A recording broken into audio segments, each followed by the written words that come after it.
Good evening and welcome to the Wednesday, February 19th, 2014 meeting of the Falmouth Conservation Commission. A couple of announcements first. FCTV is going to come in with a camera because they're doing some kind of a promo, so they'll just be, everybody here look nice because they're just going to take a picture for a couple of minutes. And people from FCTV and a number of people on the street have said that they can't hear us all the time on TV. It's like the War of the Worlds coming out. And so Russ is going to help me. If we can't hear anyone that clearly, we're going to ask you to speak up. And the rustling of the papers as well. Try to minimize it. Yeah. Okay. Hi, Court. Okay, first item on the agenda are minutes. Minutes of November 15th. I've read those minutes. We needed Courtney last week to vote. We needed Courtney. Yep. No, we needed Tommy. Courtney we was needed here. Tommy. We needed Tommy. So, Motion to accept the minutes as been previously discussed. Second. okay, all in favor of the minutes of November 15th, say aye. Aye. All opposed? Unanimous, so moved. November 19th. I've also read those. These were minutes that we had one of our 7 a.m. meetings. Second? Motion No. to, I haven't made the motion. motion to accept the early morning meeting minutes of the 19th. Second. Okay, all in favor, say aye. Aye. All opposed? Unanimous, so moved. Minutes of February 12th. I haven't seen these I yet. haven't seen them yet. I don't think we've gotten those yet, Jen. Oh, okay. Oh, you know what? It was last week, and we have to have them transcribed by Susan. Ah, see, there was a reason. Yeah. Okay. Okay, next item is request for continuance under a notice of intent. Neil Dunn and Renee Russo, 25 Moses Road, North Falmouth, for permission to raise the existing dwelling and construct a 4-bedroom house on concrete piers with decks, stairs, concrete walk, to remove concrete driveways and replace with crushed shells, relocate the existing fence, remove concrete, install native utilities, plantings, the associated clearing, excavating, grading, and landscaping, request for a variance under FWR 10.13 from the performance standards set out in FWR 10.384D2. Jen? Yes, Madam Chairman, the applicant is requesting a continuance until February 26th. So moved. Second. Any discussion on the board? Any discussion from the audience? Okay, hearing none. Motion on the table is a continuance to February 26th. All in favor, say aye. Aye. All opposed? Unanimous, so moved. Request for determination of applicability. Is anybody in the audience for this? Okay, just for, if you're new in the audience, just to understand, if there's a negative determination, that means people can go through with the project that they are asking for. Cecilia and John Reagan, 88 Minot Road, East Falmouth, for permission to repair and resurface the existing concrete driveway, including removal of asphalt overlay at East End with total driveway work covering approximately 910 square feet. Jen? Yes, Madam Chairman, the staff has reviewed the project. We're recommending a negative 2 under the statement bylaw with the resource area boundaries not so Moved. Second. Any questions on the board? Any questions from the audience? Okay, hearing none, motion on the table is to accept staff's recommendation of a negative determination, which means they can go ahead with what they're asking to do. All in favor of the motion on the table, say aye. Aye. All opposed? Unanimous, so moved. Continued request for determination of applicability.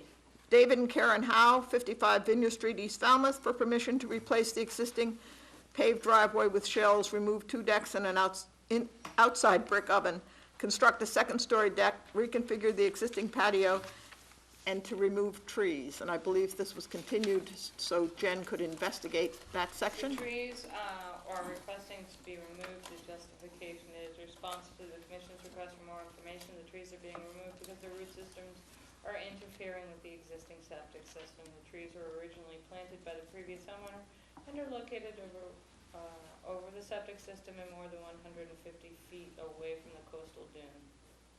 Trees are located in a densely developed neighborhood and in the A-zone portion of land subject to coastal storm flowage. The removal of the trees will not have an adverse impact on the resource area values of this resource area. The trees are not located within the 100-foot buffer zone to any wetland resource area, and that was submitted by Holmes McGrath. Okay. Okay. So our original recommendation is a -2 under the state and the bylaw with the resource area boundaries not confirmed is still going to stand. Okay, So Court, moved. Second? any further questions on the board? Any questions from the audience? Okay, motion on the table is to accept staff's recommendation of a negative determination. All in favor, say aye. Aye. All opposed? Unanimous, so moved. Okay, next is request to reopen hearings under a notice of intent under joint agreement to remand from Superior Court. Okay, all hearings of the Falmouth Conservation Commission are heard simultaneously under the authority of the Massachusetts Wetlands Protection Act and the Falmouth Wetlands Bylaw.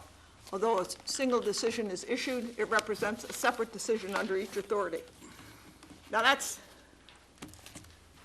I should say, almost all hearings. This hearing actually is just being heard under the Falmouth Wetlands Protection Act.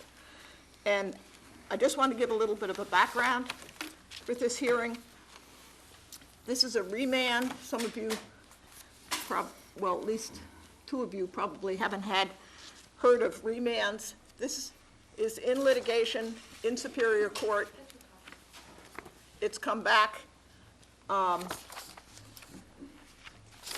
because the applicants have new information to submit, and these remands are very specific. This is a remand to consider new evidence, re the eligibility under the regulation FWR 10.305. Now, if you've looked at your regulation, 10.305 is an exemption, and there are questions that have to be satisfied to allow that exemption.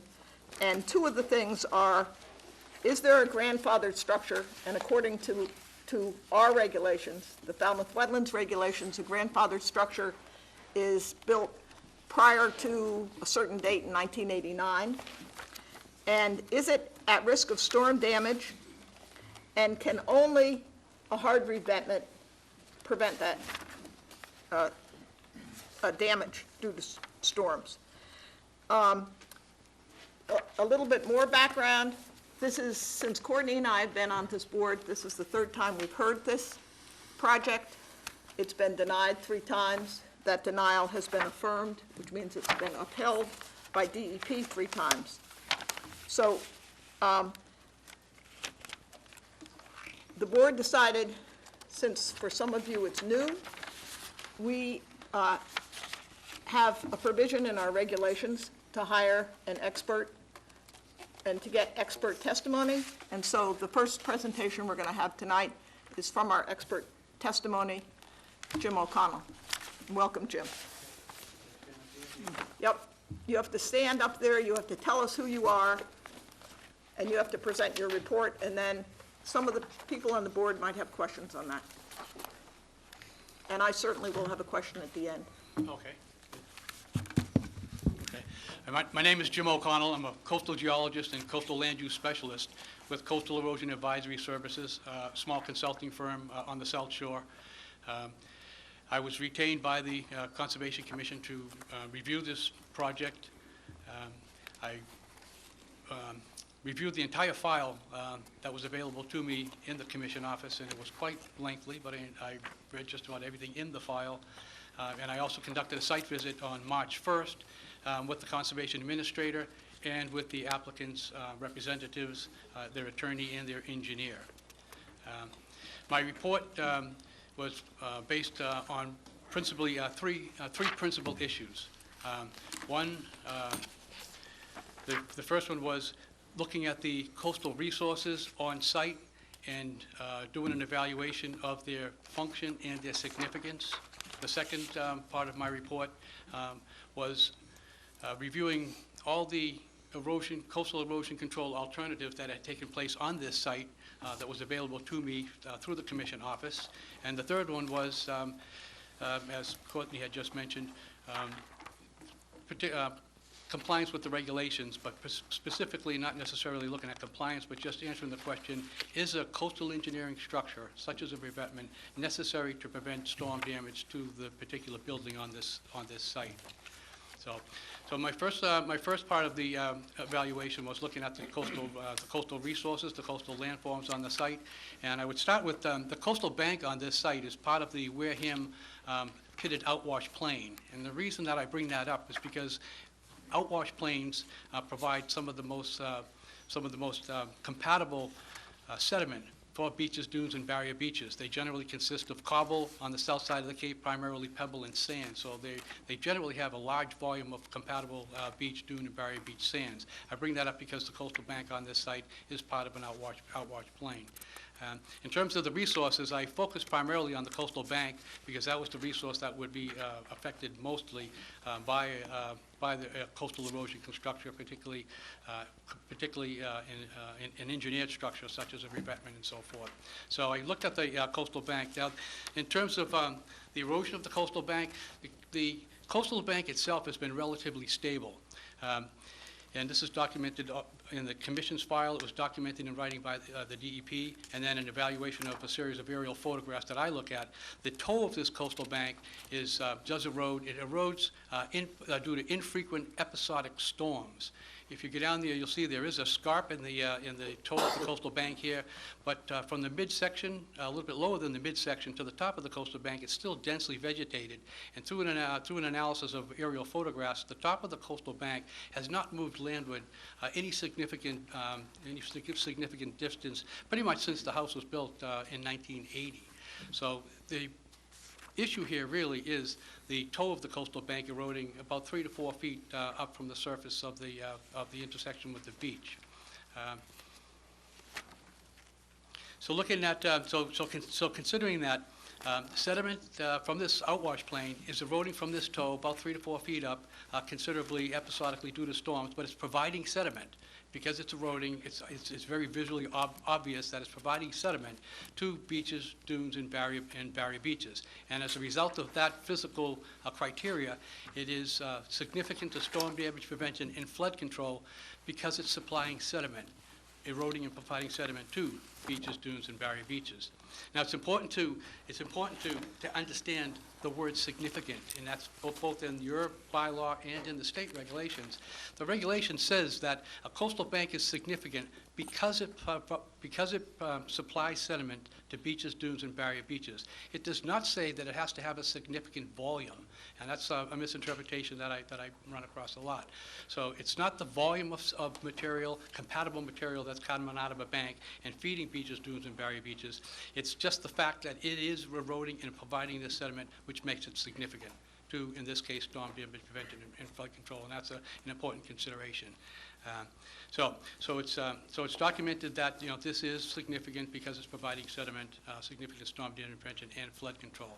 Now, going through the history of the site, and looking at the erosion control structures that have been provided in the past, there have been non-structural erosion control alternatives that have been constructed at this site.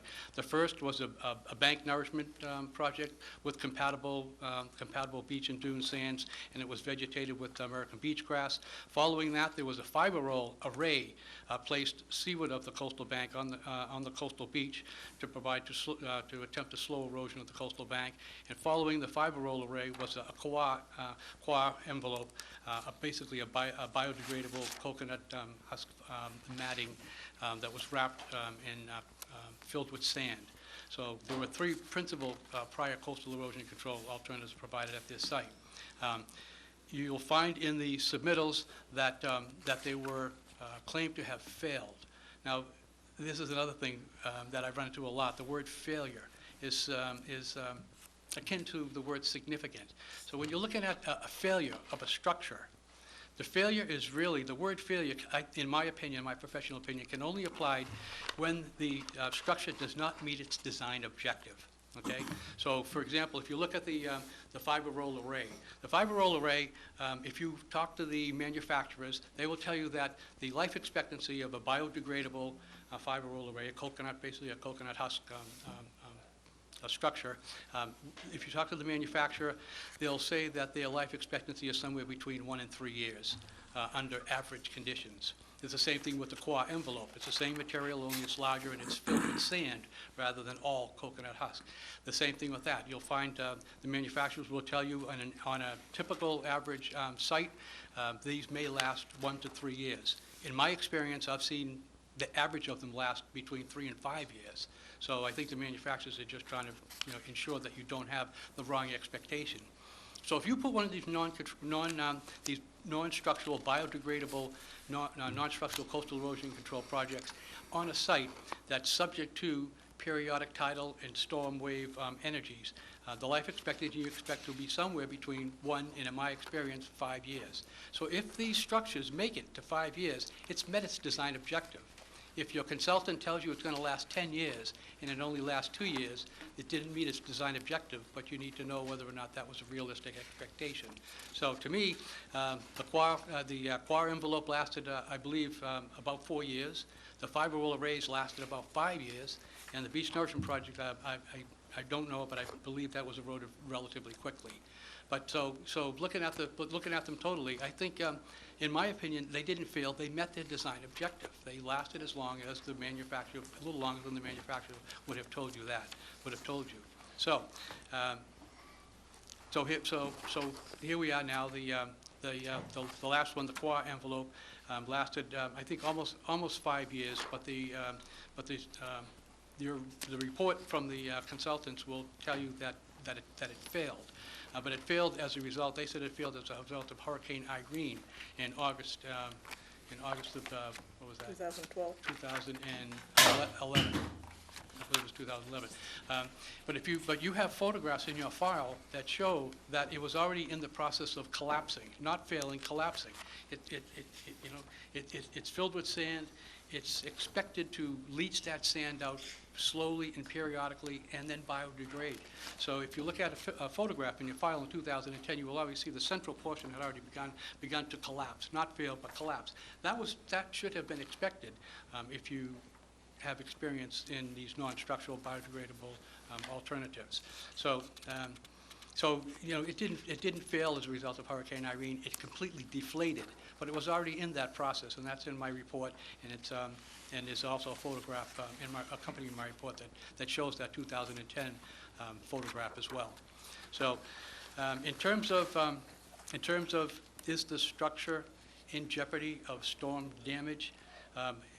A measurement on the plans and on an aerial photograph showed that the deck is about 50 feet away from the top of the coastal bank. And again, remember that the top of the coastal bank has not eroded to any significant degree pretty much since the house was built. And that's written and documented in DEP's report as well.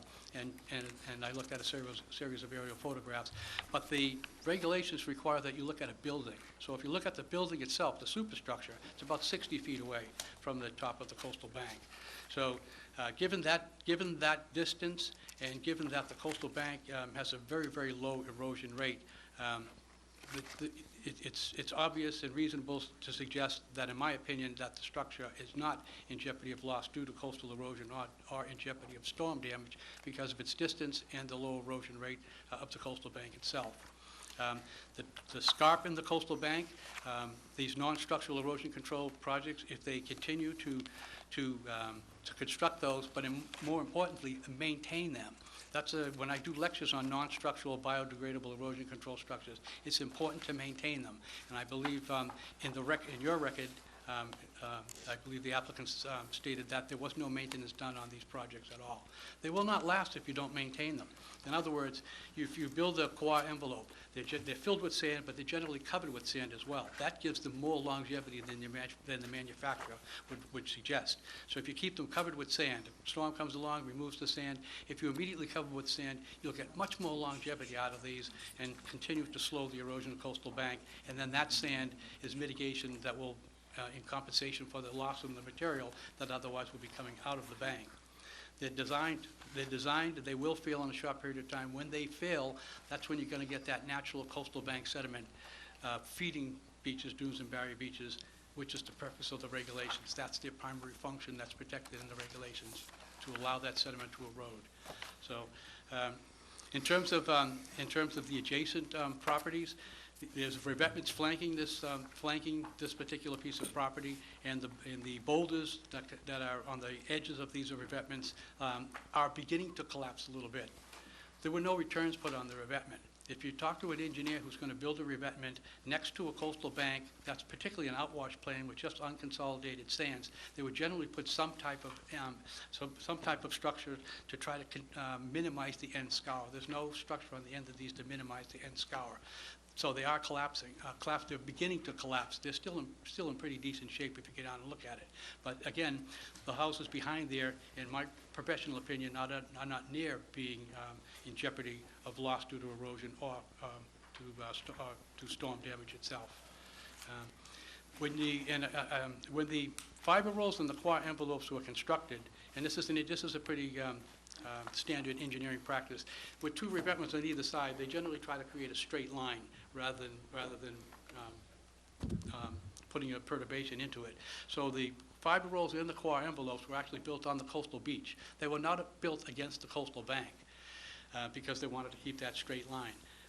I believe that if they were put up against the coastal bank, they may have gotten a little bit more longevity because they would have had a slightly a dry beach in front of those structures. So if you take a fiber roll, and there were only 3 of them in pyramid fashion, and put them out on a coastal beach, and they're not anchored to the coastal bank, they're not going to have the longevity that I'd like to see in a project. And it was the same thing with the core envelopes. They weren't put against the coastal bank. They basically put a little bit seaward of the coastal bank to keep them in line and keep that line linear with the revetments themselves. So I think that they probably could have gotten a little bit more longevity had they been anchored into the bank itself. That's just a professional opinion. I'm not an engineer. I'm a geologist, but I've been involved in many revetment reviews and non-structural coastal erosion control projects. So I've got the visual experience and the monitoring experience to be able to at least give my professional opinion on these projects. So I think the most important message that I have to say is that the building is not in jeopardy of storm damage, not near in jeopardy of storm damage or loss due to erosion, and I believe that they can stabilize the toe of that bank if they continue with the non-structural erosion control project and they continue to maintain these as well. Okay, thanks, Jim. See if anybody has questions. Jen? Mario? Jim, I think your report says it all, but just to reiterate, we've determined that the top of this eroding coastal bank has not migrated landward at all, significantly? Not to any significant degree at all. I couldn't measure very much looking at the aerial photographs that I looked at, but visually looking at it and doing just cursory measurements with aerial photographs, there was very minor landward movement of the top of the coastal bank, and that was documented in DEP's denial as well, and it's in your reports as well. So in your professional opinion, the existing structure is in no real danger of collapse due to erosion? That's my opinion, yes. That's correct. Court? No questions. Tomas? No questions. Russ? Tom? Yeah, one question. Jim, in this particular circumstance, can you see any adverse effect of them replenishing these, maybe you call them temporary structures? I mean, is the sediment going to be a problem elsewhere? That's something that we think about in beach nourishment projects and stuff like that. I don't think the volume is enough to really cause smothering of any. I didn't do an evaluation of the density of shellfish in the area. Right. I know there's 2 small barrier beaches on each end, but those barrier beaches require some type of sediment input, Right. some volume of sediment input, or they will start to erode and start to migrate landward. And I didn't do an evaluation of what the effects of that could be.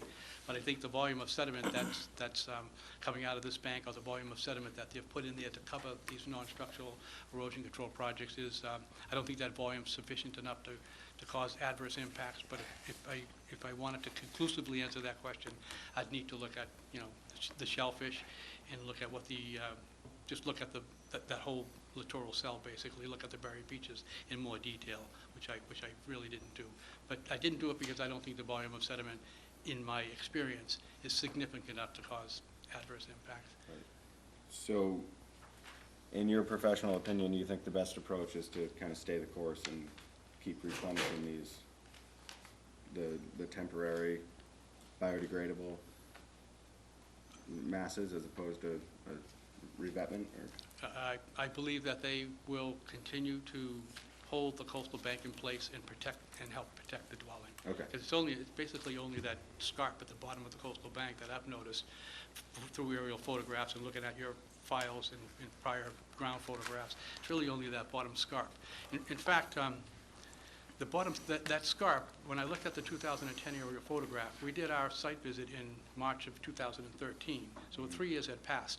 If you look at a comparison of what I saw on the ground and the photographs I took, and the 2010 photograph, that's with my report, that scarp basically is stayed pretty much the same. It didn't really accelerate upward, and it didn't noticeably accelerate landward as well. It's pretty much stable. So it may be in some quasi-equilibrium with the forces, coastal processes over those 3 years that I was available, where the data were available to me. Okay, thank you.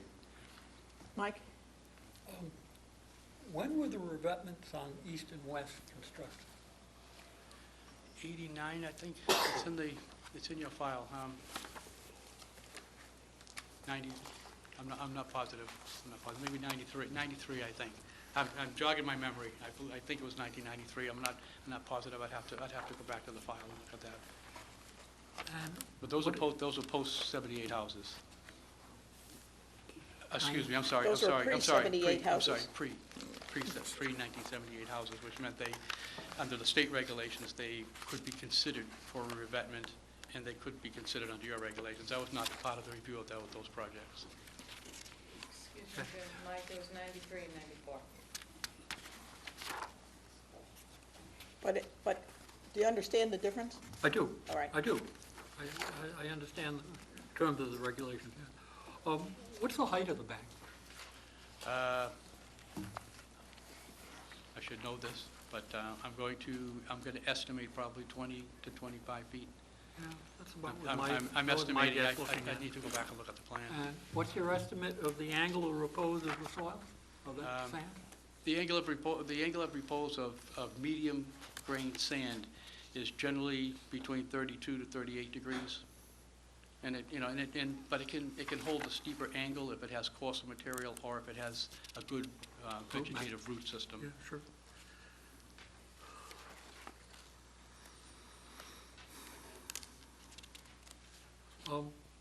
Will the bank continue to erode if nothing is done? It will continue to erode, but I think at a very, very low erosion rate. And, as I said, looking at the aerial photographs, reading your files, reading the DEP decision, which they obviously had to do some analysis, and I did my own, the erosion rate is very, very low. But yes, if nothing's done, it's a vertical structure, it's a vertical landform. It will continue to erode, but I think it's going to erode at a very, very low rate. Will the rate of erosion be uniform over time, or will it be sporadic? Well, I think in this particular case, it's going to be very episodic, infrequent episodic due to coastal storms. And I believe that's what we've been seeing in the record that you have, that I reviewed. That's what we've been seeing. It's really the toe of the coastal bank that's been eroding due to infrequent episodic coastal storms.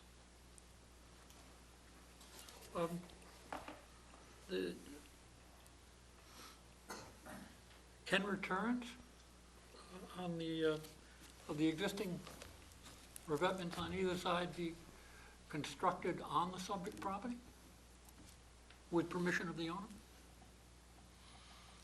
That's a regulatory decision that I'm not sure Prepared or I'm not sure that I should understand? Yeah, that's fine. should answer it. I mean, can it be physically? Yes. If it, with permission, yes. Can it be under the That's not the project regulations? that's before us tonight. I think that's your, I think that would be a Well, commission it's decision.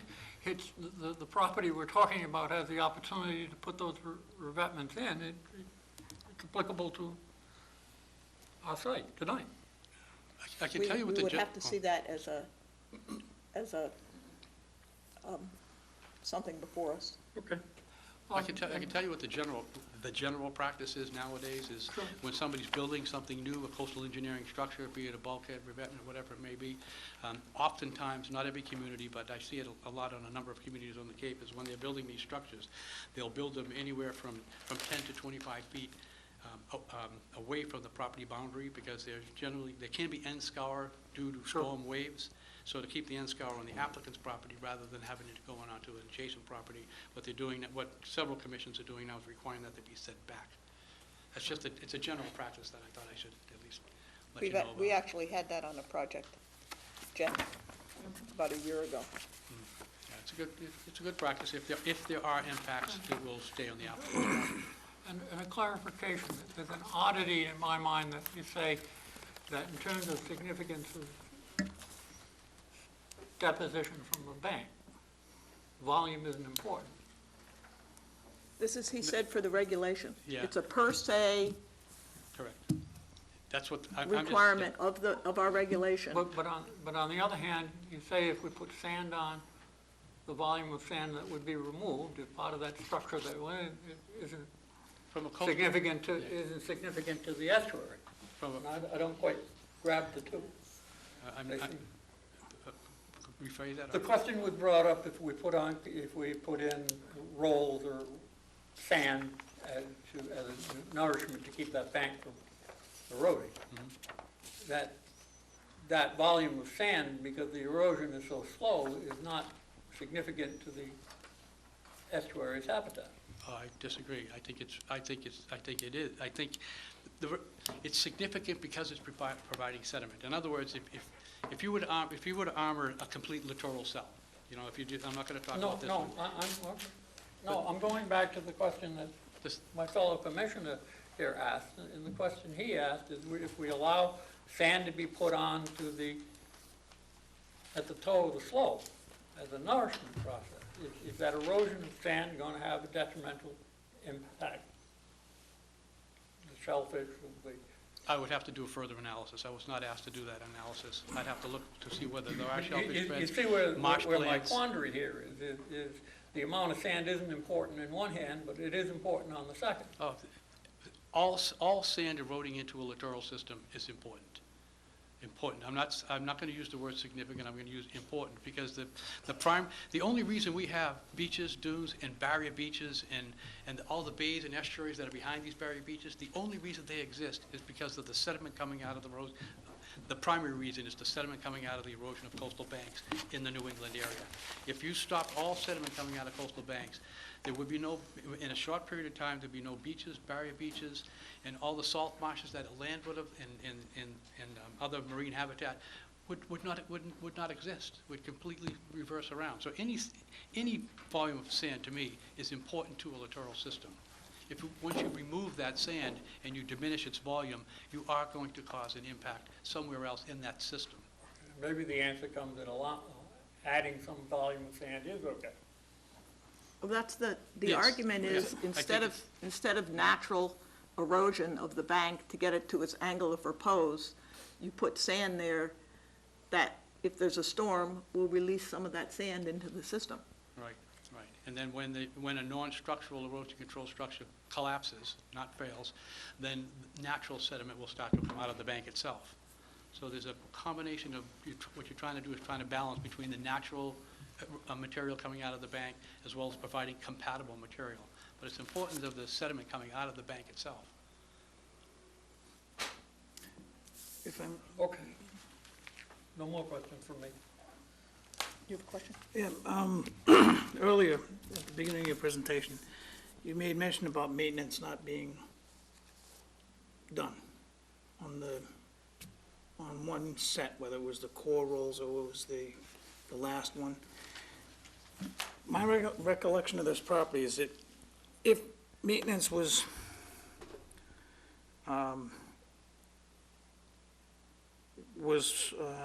more diligent, I'll put it that way, that the slumping of this wouldn't affect it as much. That's one of the trips that I have on this is the maintenance. Because you do have maintenance on any project, whatever structure or whatever that's why they come in here for a permit. It's work being done, and it's a fluid, dynamic thing. I appreciate your information on this. I don't want to get long-winded, but I think maintenance is part of this.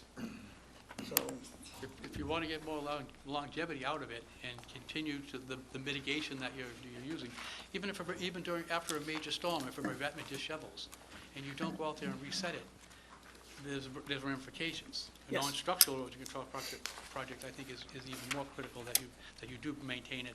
And if it's sand cover, it will give it more longevity anyway. yes. Thank you. I'm not going to ask you questions about your report. I just have one question for you. And that is, there are allegations and materials that came before us and in court that perhaps you didn't provide us with an independent report, that someone in Falmouth, either Attorney Harris or Ms. McKay or one of the commissions, influenced you or gave you some direction as to what to say in your report. Could you comment on that, please? My report is completely I'm- unbiased. I'm, Yeah, I know. I'm embarrassed to have to ask you that question because I'm a professional. Yeah. I've known you for a long time as geologist and coastal scientist, but Yeah. Well, those who know me know my integrity is incredibly high. Those who don't, I will tell you that all my reports, including this one, is completely unbiased. There was absolutely no outside influence on any substantive part of that report. There were some grammatical changes, and those are in the report. And there was no outside influence whatsoever on any of the substantive part of that report. It's completely unbiased. Nor was I hired by the commission to back up as I read in one of the submittals as well.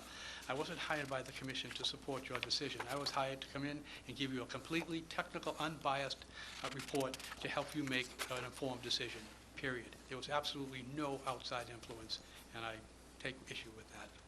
okay, and I appreciate you coming before us, and thank you, and you can go home through the fog, or you're welcome to stay for the meeting. And you may stay a few minutes, Okay? okay? Thank you. Thanks, Thank you. Jerry. Mr. Kirk? Good Thank you. evening. Good evening, Madam Chair. Edward Kirk for the three applicants and plaintiffs in the court, Mr. Eaton and the Montewaris and the DeStefanos. I'd like to ask Mr. O'Connell a couple of questions. No, I'm not going to be allowed to ask him. no, you're not. We've Commissioner- heard his testimony. We'd like to hear your Well, testimony. we're the applicants here. This is an administrative hearing. You've called a witness. You called him even If before you have any, called me. if you have further information, if you have anything to dispute what Mr. O'Connell said, you're free to give us that information. I'd like to ask him some questions, just like the commission did. Well, I'm not giving you permission to ask questions. Okay. We'd like to have your testimony. I'd like to put on the record, one question would be, if nothing else is done, if the Eaton property is left as it is, will there be further erosion, whether it's storm-related or gradual, at the bottom of the bank? Will that cause a collapse of the two revetments? And will the top of the bank collapse, and will we then have a situation of what you would refer to as retreat? I would like to place on the record that I think that's an important question.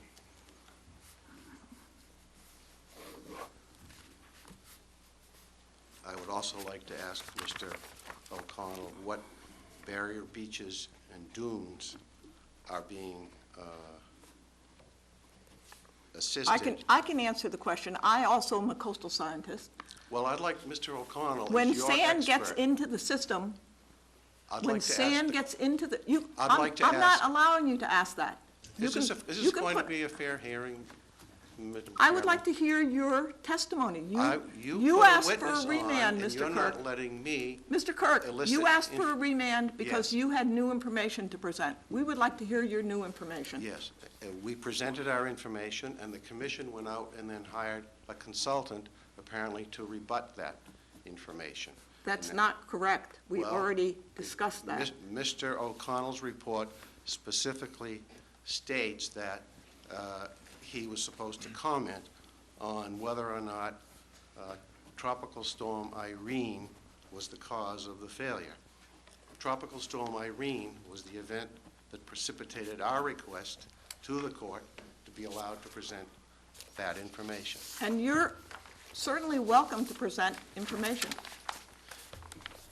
I'll hope my You have objections. presented my a objections are on- considerable amount Right. to us already, but My objections are on the record, and I understand I'm not going to be allowed to elicit more information from Mr. O'Connell. So, Mr. Eaton, we're here because of the most recent denial. The Montuoris, DeStefano, and Mr. Eaton came before the commission to be allowed to install the revetment which would connect the two existing revetments which had been approved back in 1993.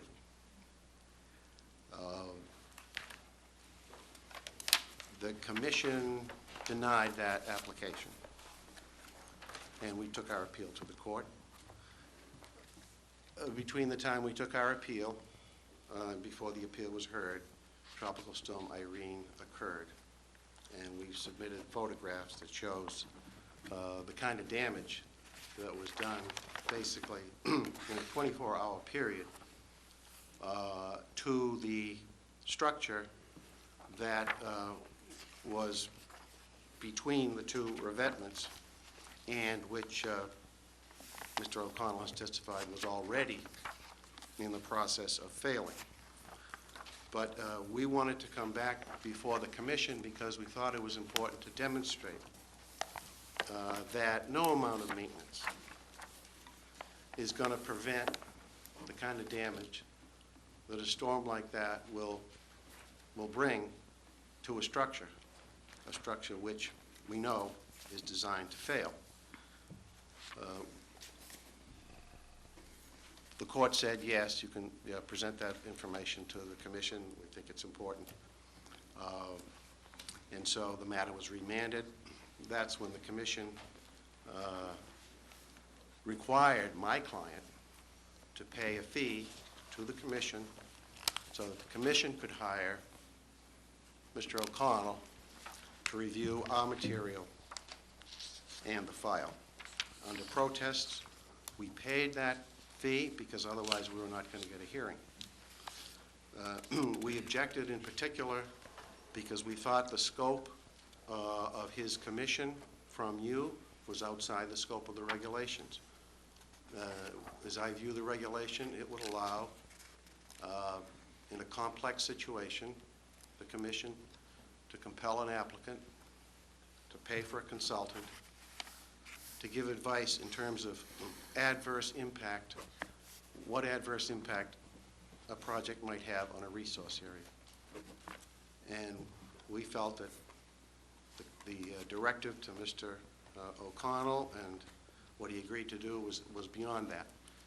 He's getting into interpretation of the regulations, getting into the ultimate decision-making, and giving opinions which are not authorized by that regulation.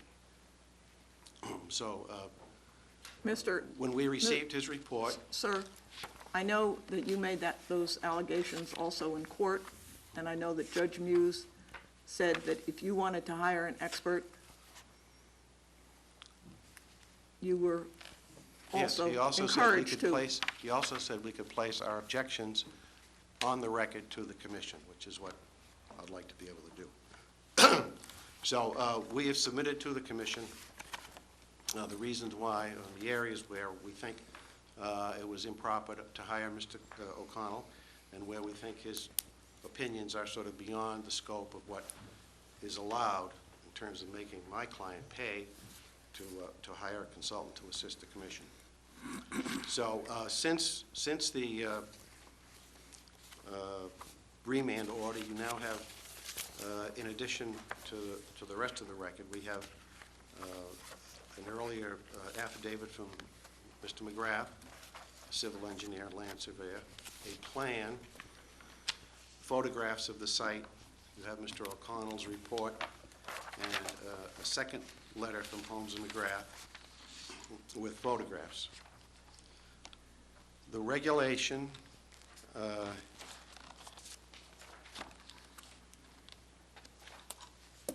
that we are proceeding under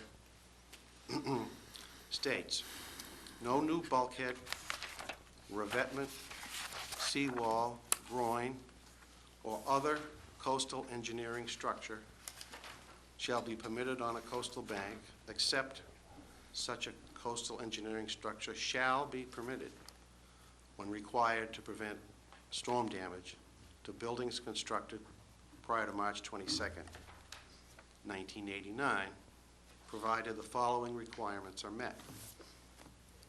A coastal engineering structure or a modification thereto shall be designed and constructed so as to minimize, using best available measures, adverse effects on adjacent or nearby coastal beaches. So there's a recognition here that when you're going to construct a coastal engineering structure, that there may be some adverse effects. But the best practices have to be taken to minimize those. The applicant has to demonstrate that no method of protecting the building other than the proposed coastal engineering structure is feasible. And finally, the best available measures utilized shall include beach nourishment activities. So that's the regulation under which the two structures were allowed in 1993, because the state reg under which those were allowed is the same as the substance of the language is the same as your regulation.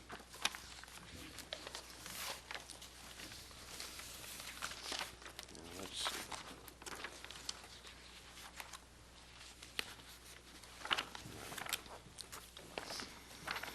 And DeStefano was issued a permit to construct a revetment in 93. Montuori was issued a permit to construct in 94. There's a home located to the east of DeStefano, which was also issued a permit to construct a revetment prior to those dates. So as of 1993, we have 4 homes on the very same coastal bank, 3 of whom have been granted orders of conditions to construct a revetment. And the only one without the protection of a revetment is Mr. Eaton. He requested permission to do that in 1997. He was denied. He was given permission to engage in a beach nourishment project, which involved bringing in sand and plantings. In a superseding order of conditions issued by DEP in 1999, DEP stated there were some conditions under which it would be willing to consider a revetment.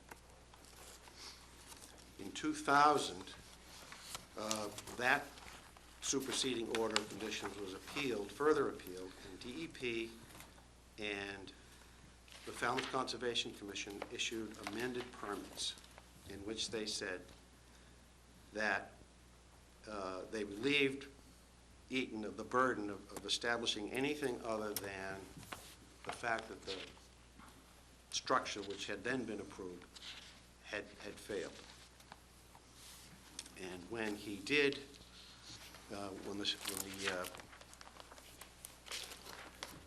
let's see if I got this chronology correct.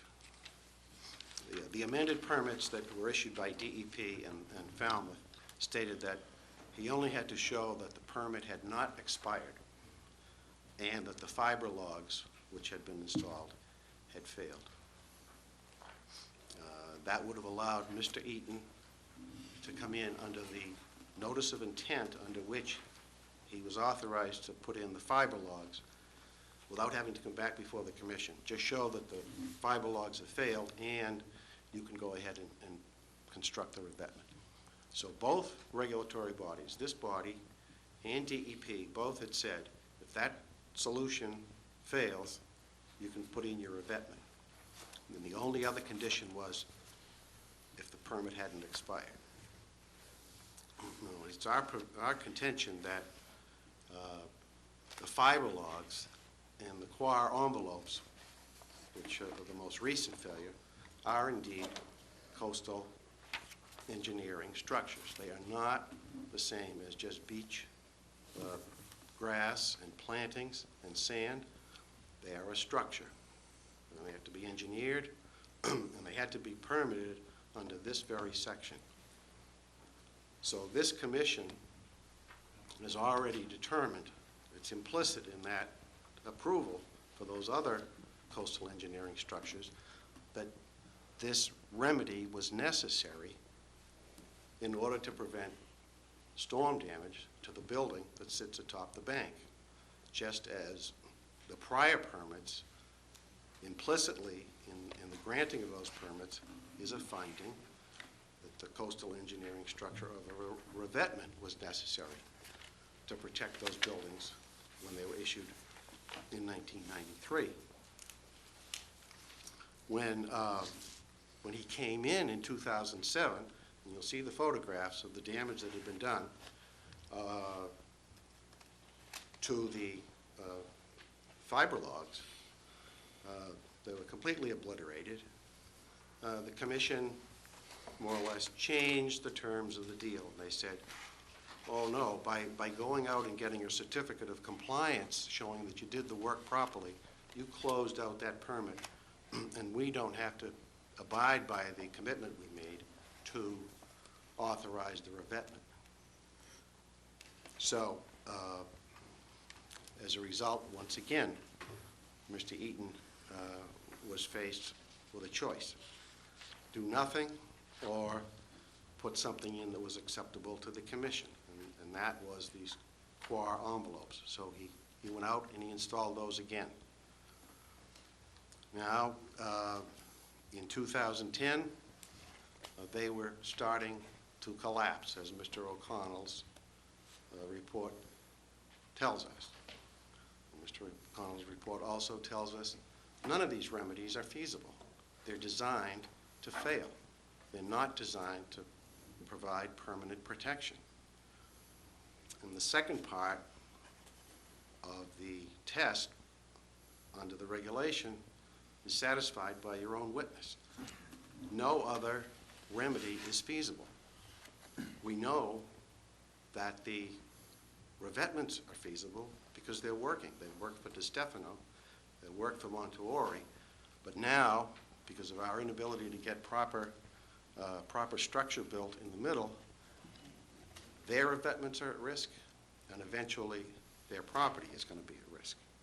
And they're going to lose the benefit of the permits that they have had since 1993. So the commission denied our request. We did go to court, we filed our appeal. Tropical Storm Irene occurred, and we're back before the commission with that information. So the summary of facts are these. We have one bank with 4 houses, 3 houses, all of which sit roughly parallel to each other at approximately the same distance back from the top of the bank, are protected by stone revetments. One house is not protected by a stone revetment because the commission has denied him the equal protection that his abutters have received. One remedy mandated by the commission was the fiber logs. One was the Quar envelopes. They have both failed. We know they're designed to fail. Certain publications that Mr. O'Connell has offered opinions in demonstrate that he, at least the way I read his words, that the 2 structures that were previously permitted and failed are hard structures.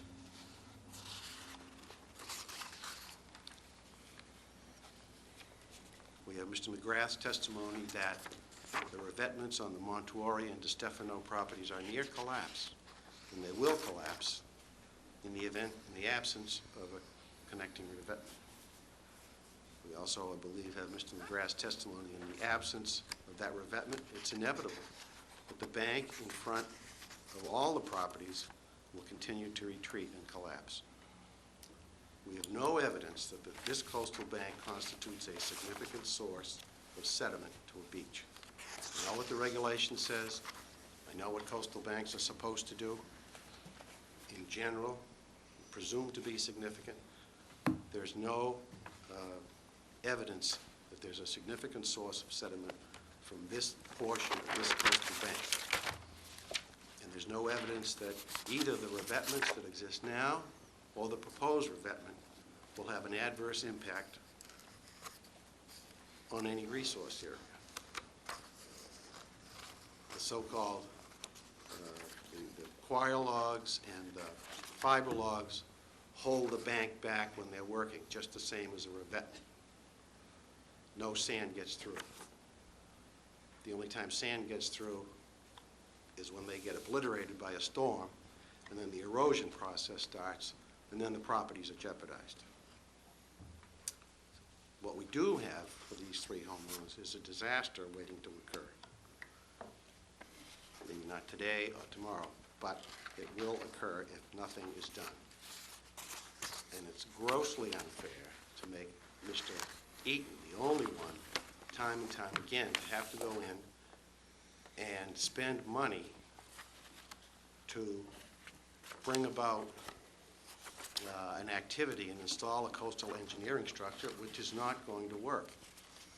He'll be back here every 5 years. It's not right, and he's established under the regulations that he's entitled to construct this revetment. The regulation doesn't talk about imminent harm or immediate danger, like those pictures you see of the homes about to fall over the bank. It just says, is this structure necessary to prevent the harm in the future? The whole purpose of this is prospective in nature, to keep the harm from happening. And so that's the position that I hope the Commission will find reasonable, and that there's really no legitimate reason to deny Mr. Eaton the same remedy that the other three properties have under the same language. Mr. McGrath is here. There's a number of photographs he has, I think, which are enlargements of some of the material that you have. But I think if you compare the photographs of the work that was done in October of 2008 and the way that structure sits with the stakes and the envelopes underneath it and buried with sand and everything looks great, and then you see the kind of turmoil of the boiling water of the pond during that storm, no time at all. That's gone. And what's left basically is debris the next day. And that's what Mr. Eaton's facing if you don't provide him some relief. So on the remand, we're asking you to approve the revetment. And Mr. McGrath, I think, has some comments. Thank you, Mr. Kirk. Thank you. Good evening, Mike.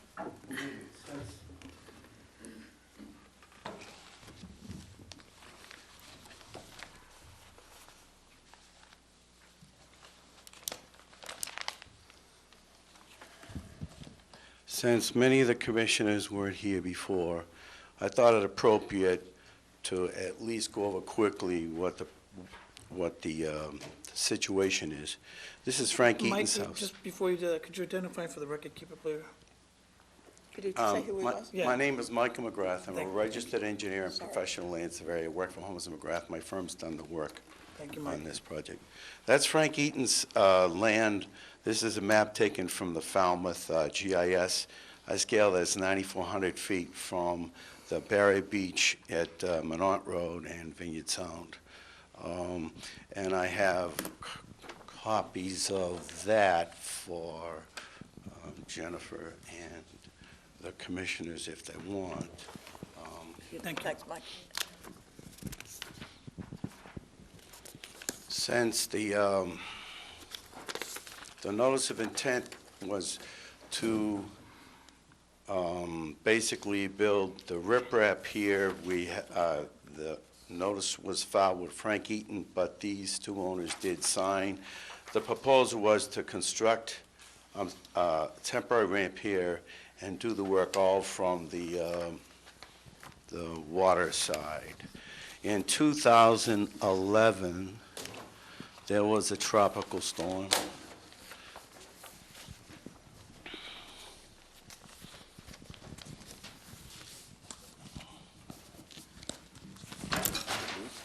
Poop.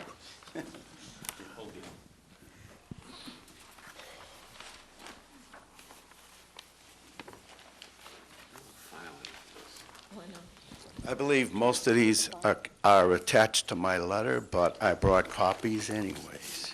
Thank you, Mike.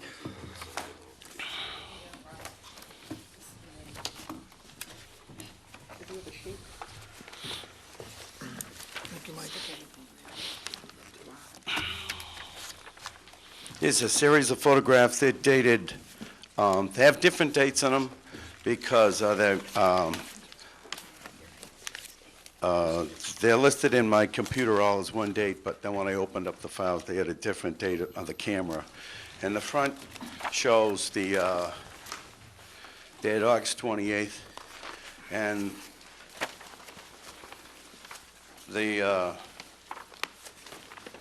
it shows the utter devastation, utter failure of the system that was in place. These were large pillows full of sand, and they just did not last. The next picture is, there's a big void under the one of the armor stones on the west side. That void now extends 4 feet in. Then the next three pictures are pictures of the actual waves during that tropical storm. One of the unfortunate circumstances when you have a gap project like this, these tend to reflect, and there's generally much more erosion at the edges of the riprap. Currently, there's an armor stone that's fallen down in here, and there's some photographs that are in your file that show there's significant voids at both sides. This is in the past, DEP has approved a couple of gap projects. This would be a gap project. There's a copy of a GIS map that's 8.5 by 11 attached to my letter that shows our 4 houses, and the only house that's missing the riprap is this one. And there was a storm in August of 2012. I went down there and took these pictures. In my letter, I referred to a certain date. It turns out the camera has a different date. I apparently didn't download the pictures for 2 days.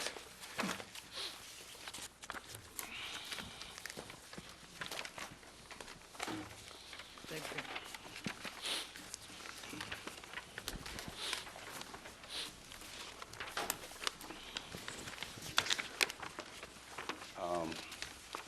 You can see that the waves on this particular event, the winds lined up within 15 degrees of the center line of this estuary, and that's when you develop real waves.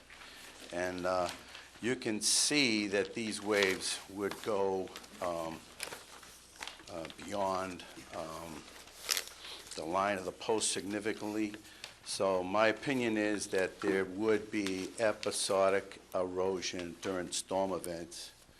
And based on what I saw in my experience, that when there's a bank like this, there could be a very significant, what I would describe as an avulsion during a significant storm. The word maintenance troubles me because, What's that word mean, Mike? what? Avulsion? If a dog bites you and takes the muscle out, that's an avulsion. So you're saying a big chunk could be taken out? Absolutely. I've seen it. I don't know if you have seen these pictures. They were attached, or you remember these pictures, but they were attached to one of my letters showing the big envelopes.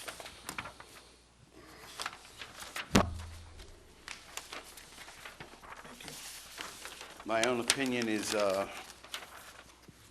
if he had gone in after Tropical Storm Irene and put another soft solution in, he would have lost it a year later.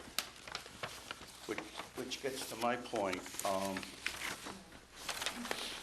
Maintenance implies that he's going to keep bringing down sand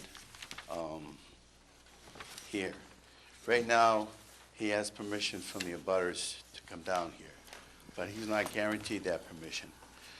What happens if there's a change of ownership and now he has to bring the sand that way? I don't think that's fair, to be blunt. It's a gap project.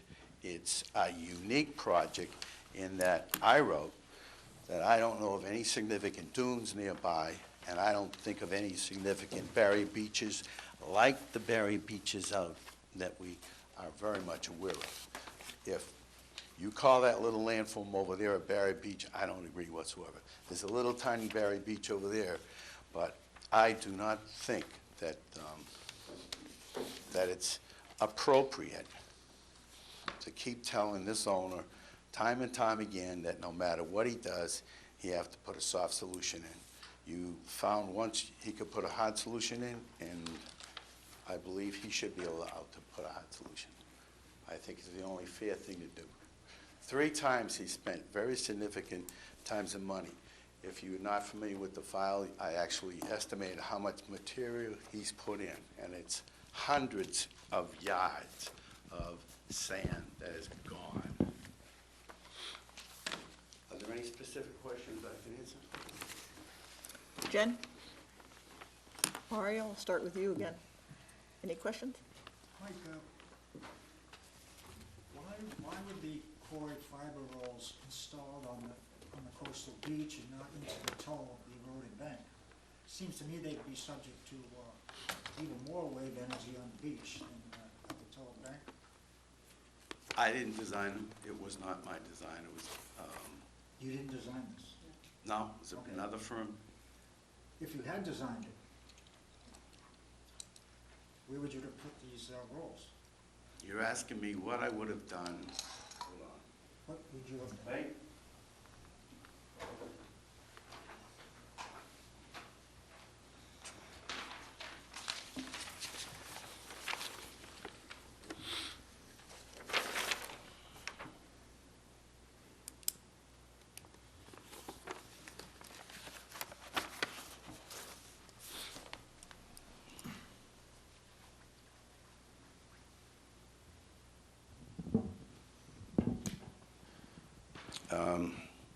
Did you ask me about the biologs?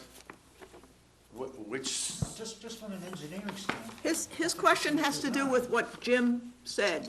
Why would you put these rolls on a beach? Why not secure them onto the bank, which is further back from where the wave energy, most of these waves would hit? well, since I didn't see the installation, any opinion I would have would be speculative, because it did not appear from what I saw in the plans that they were put on the beach. It appeared they were tucked up against the edge of the bank. Extra look at. Yeah, he didn't answer it, so We didn't design it. he didn't design it. Okay, you didn't design it. Yeah. I'm just asking this a theoretical question. As an engineer who's Well, I don't think he wants to answer it. Mario, if you look at the 7/22/210 picture, it appears they were installed against the bank.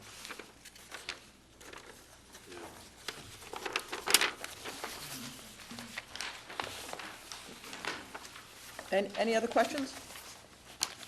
Just one. You keep hearing the word failure on these fiber walls.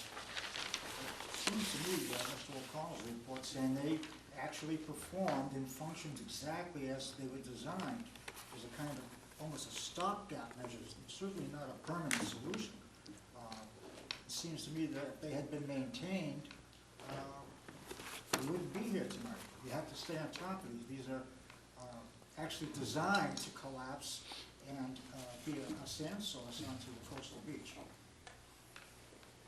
As far as I'm concerned, when I look at what was built, and I look at what happened in that storm, that's a complete and utter failure. I disagree. That's a failure. And I do not know how a layman is going to continually fill those bags.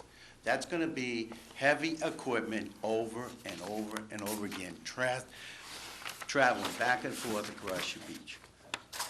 I do not accept that this man should be allowed to fill this gap. No more questions. Court?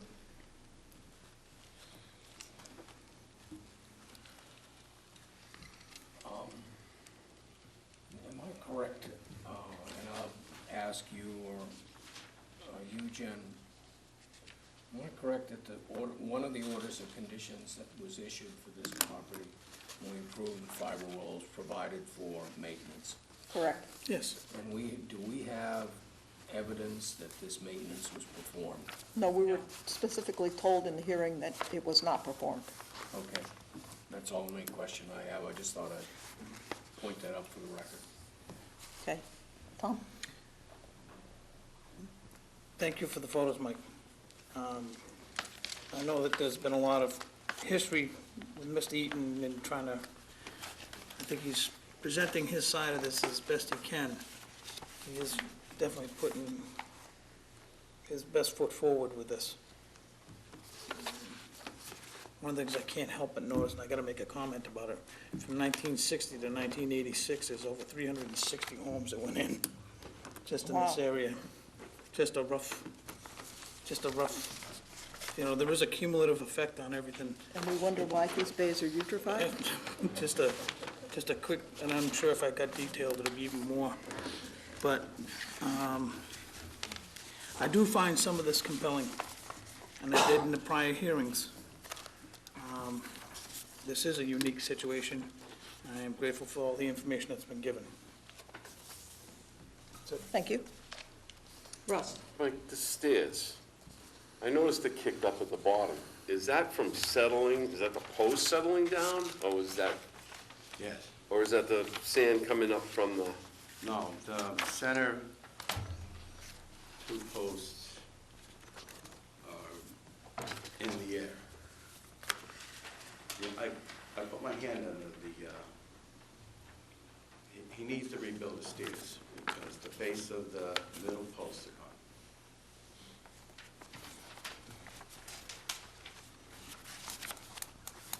gone. Is that it? further questions on this? Tom? No questions. Mike? Would a hard solution be more protective of the upper reaches of that bank than the soft solution?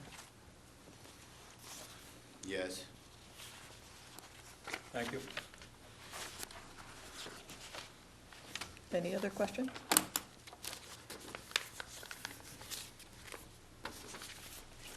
If I may, just want to clarify, I don't believe there was any order for maintenance on any of these orders of conditions related to the envelopes or the logs.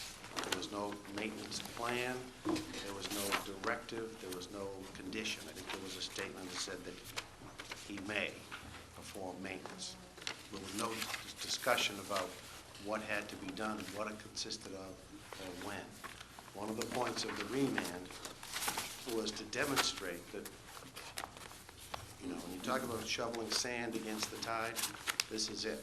You could be out there all day with a wheelbarrow or a front loader, and when these storms comes up overnight, you might as well burn the money. Okay, thank you, Mr. Kirk. Any further comments? Do we have enough information to make a decision? I'll put a motion on the table to close and take it under advisement. Second. Okay, before we close, I have a couple of comments that I want to make. As I said, your homework this week was to read coastal banks and, well, I didn't realize that we were going to have this much homework, but coastal banks and coastal beaches. And I do want to point out that in the introduction, the sentence that says coastal banks that supply sediment to coastal beaches, and there are a number of coastal beaches in the pictures that Mike showed us. Coastal dunes and barrier beaches are per se significant to storm damage prevention and flood control. I also want to say the Conservation Commission doesn't design projects. Projects come before us and we permit them with conditions or we deny them.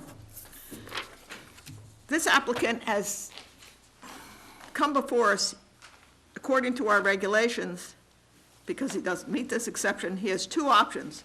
Do nothing, and the subsequent storms will cause some erosion, and the bank will settle at an angle of repose. It might scoop back a little bit, but it's not going to be a great deal. And his neighbors can come back and ask what you asked, which is ask for tiebacks. And his other option is to use core fiber rolls properly, set into the bank with not the post out in front into the beach, but into the bank, as a number of our projects have already had. We've had a number of these projects where soft solutions have been used. Mike, you had one, I remember, on one of these ponds. And the fibers were the cores were held into place by basically posts that were put right into the bank. And they are going to require periodic maintenance, but if they're replaced that way, they would have to be maintained less often. But the purpose of these soft solutions is to allow a little bit of sand to trickle into the environment, which is one of the functions of coastal banks. Okay, the second thing I want to say is there's been a suggestion that we've allowed coastal engineering projects because we've had core fibers. Falmouth Conservation Commission has consistently considered the use of soft solutions, core fibers or other soft solutions, as an option to stabilize eroding banks. We've not considered them coastal engineering structures. They do require periodic maintenance and eventually may have to be totally replaced. And the last is, and this is something Jim brought up, sediment from this and other nearby banks provide nourishment to coastal beaches, and you see aerials, there are a number of beaches. But the sand in the system, and this also came up, is also important in terms of shellfish flats. This is the kind of substrate shellfish like to live in. And also as a source, and Jim pointed this out, to stabilize shore vegetation as sea level rise. As sea levels rise and our wetland resources migrate inward, they're also going to be building upward. Mike? Madam Chairman, the plan of record on the Conservation Commission files for DEP file number 25-3358 shows the core envelope stacked up against the coastal bank. There's no gap. So I'll give you a copy of these. Thanks, Mike. Madam Chairman, also, just to clarify, something Attorney Kirk says, there was maintenance written in the special conditions for the 25 roll. I believe it says the applicant may maintain it with additional stand as needed. So the commission did give the applicant the option to maintain his structure as he needed. Okay. We have a- Special condition number 7. We have a motion and a second on this table to close this hearing and take it under advisement. All in favor, say aye. Aye. All opposed? It's unanimous, so moved. Thank you. Thanks, Jim. Thank you. Thanks, Mr. Kirk. Thanks, Mike. Russ, did you get all the copies of these that Mike gave us in the past? I think you took it from me. Oh, I think I put them in the front. Here. If not, you can have mine. Here, you can have all mine. Oh, no, that's, we got more Okay. stuff. Mike, quick question, that plan you have on that first floor, the one with the house, do you have a copy of that? Yeah. We do, okay, I just wanted to. Yeah, no, I have, we have everything before, we don't need it. You gave What it- I'm missing you is, just did- here we go. Yeah. Nope, not that. Here we go. Public records law. Open meeting law, you know that. Thanks. Okay. Now, we move from a remand hearing to request for hearings under a notice of intent. Raoul, we heard we were going to see you today. I thought you'd get to do the Eaton case, though. No, thank you. Woodbriar Terrace, BTR Falmouth LLC, 339 and 389 Gifford Street, for permission to enclose existing patios and balconies, the underpinning and reinforcement of a portion of existing building foundation, installation of native mitigation plantings, drainage for roof runoff, construction of stairs and walkways, and the associated clearing, excavating, grading, and landscaping. Jen, do you have any comments before Raoul No. gives us his presentation?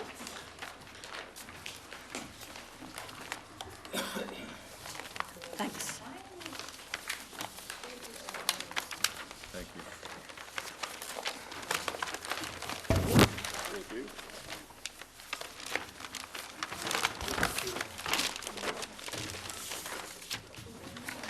Thank you.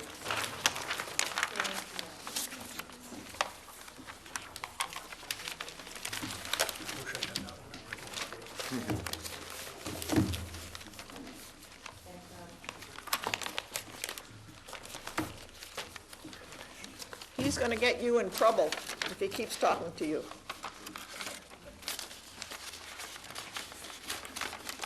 For the record, Raul Lizardi from Holmes & McGrath, for the engineers and land surveyors for the applicant on this project. The applicant is Woodbriar Terrace, BTR Falmouth LLC.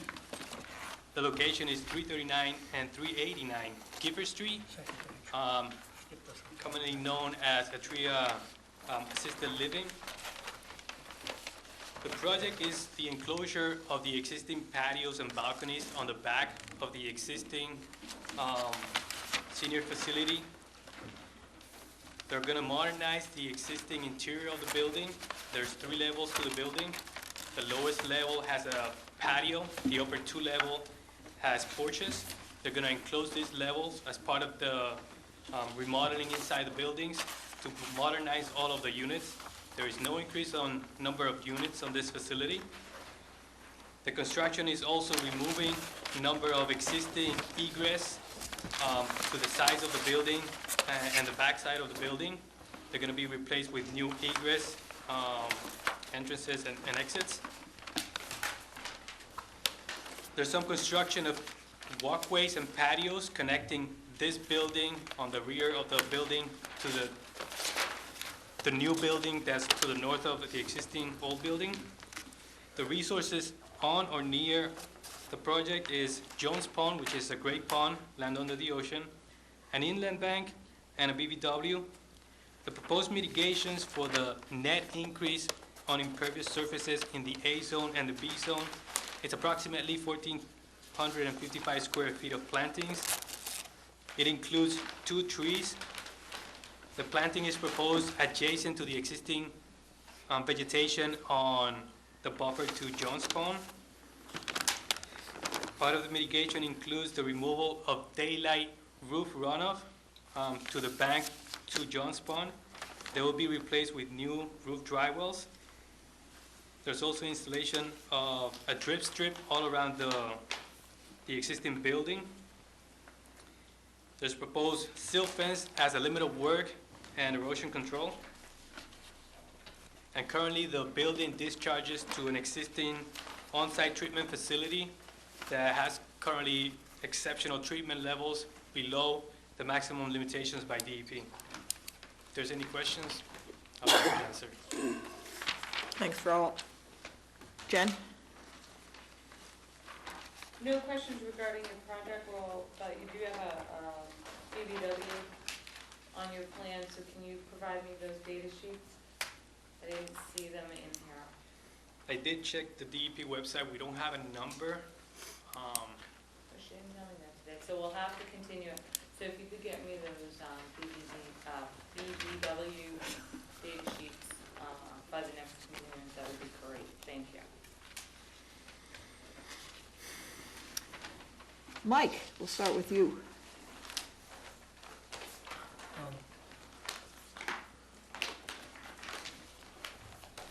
Do you have the calculations for the infiltration rates of those? There is a calculation included in notice of intent. There are. The back roofs, it's approximately 8,600 square feet of area.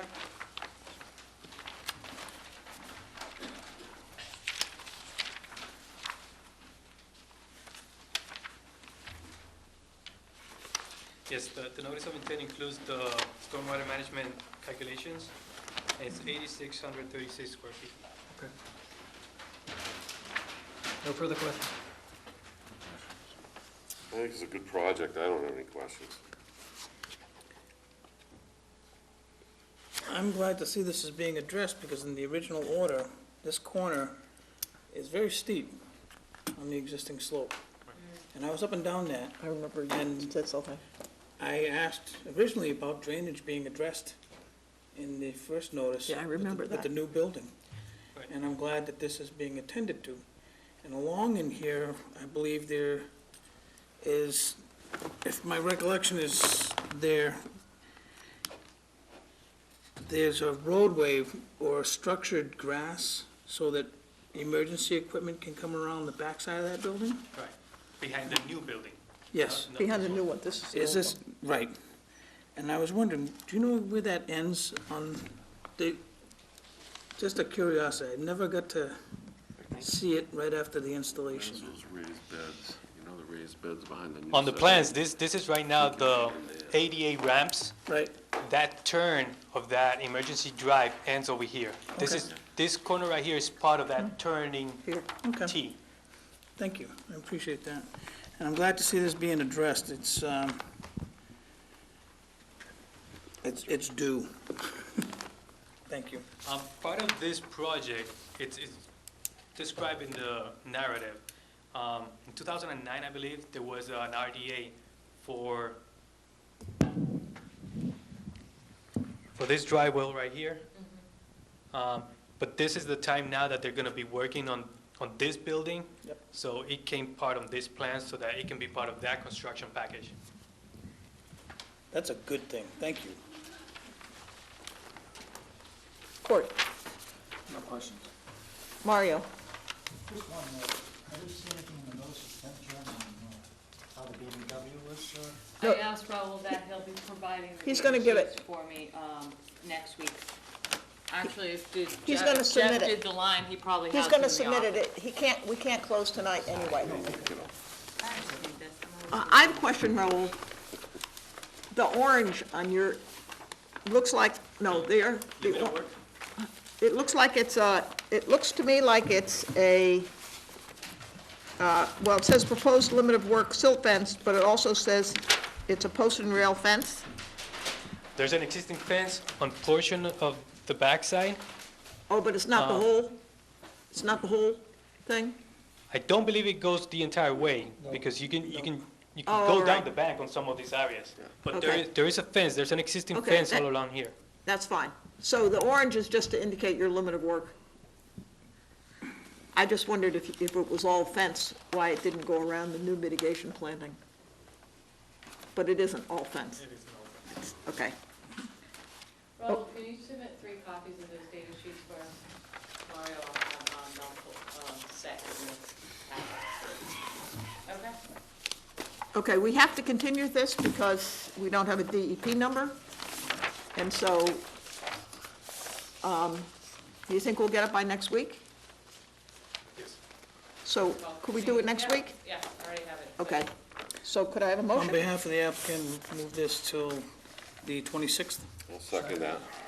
Okay, we have a motion, a second on the table to continue to the 26th. Any questions? All in favor of the motion on the table, which is a continuation until February 26th, say aye. Aye. All opposed? Unanimous, so moved. Thanks, Raul. That was a nice presentation. Nice presentation.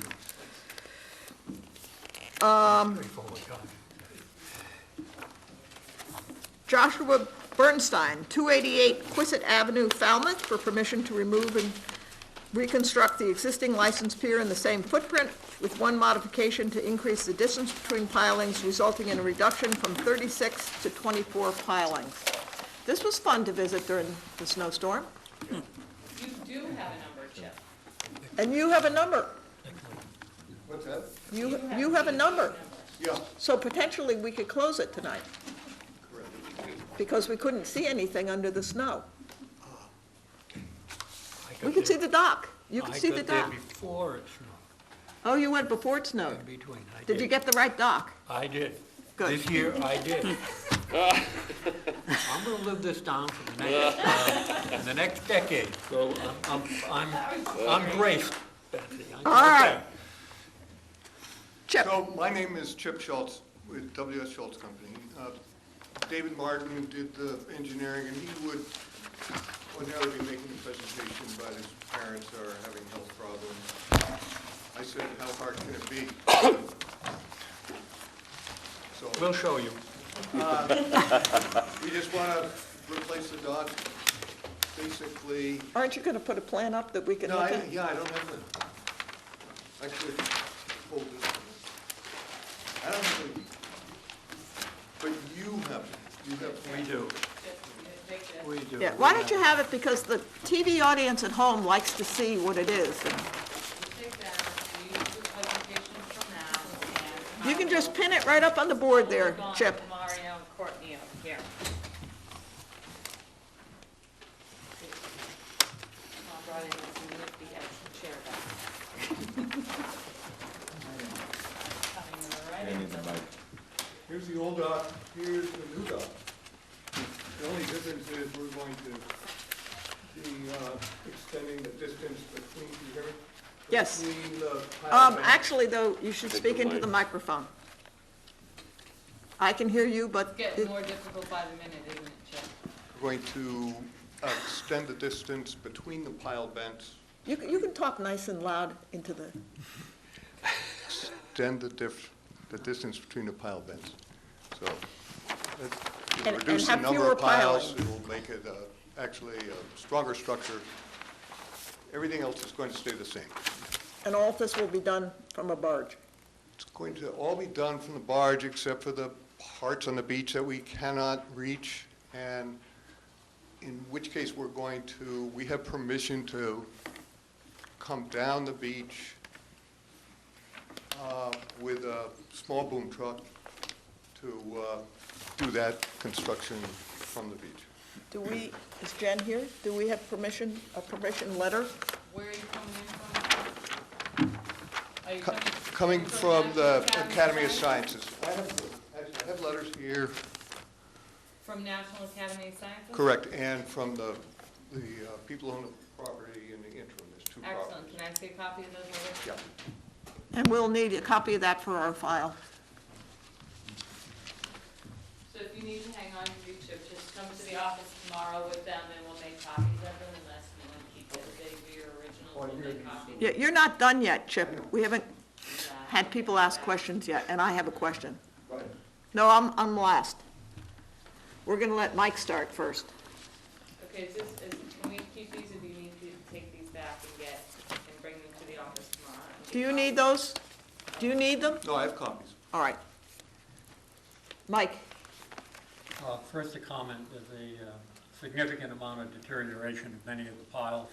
I think the project is justified, it's not,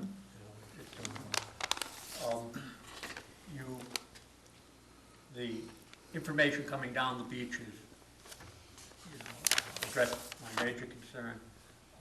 And the last one is are you, in between, can you still get the barge close enough to do those most easterly piers from the I'm sorry, say that again? Can you get the barge in close enough? Is there sufficient water to get the easterly most water piers in? Yes, we can. On top of the tide, nice thing about the bay is, there's 5 feet rise and fall. We can go in with the barge. The barge will not be aground. Believe me, we don't put that barge aground. So And, if we condition it so as to any- only perform, if we condition it so only the work is performed during tidal cycles, that's okay with you? Absolutely. Just if you condition it so that the barge is never aground, that will cover it. Okay. No further questions? Tommy?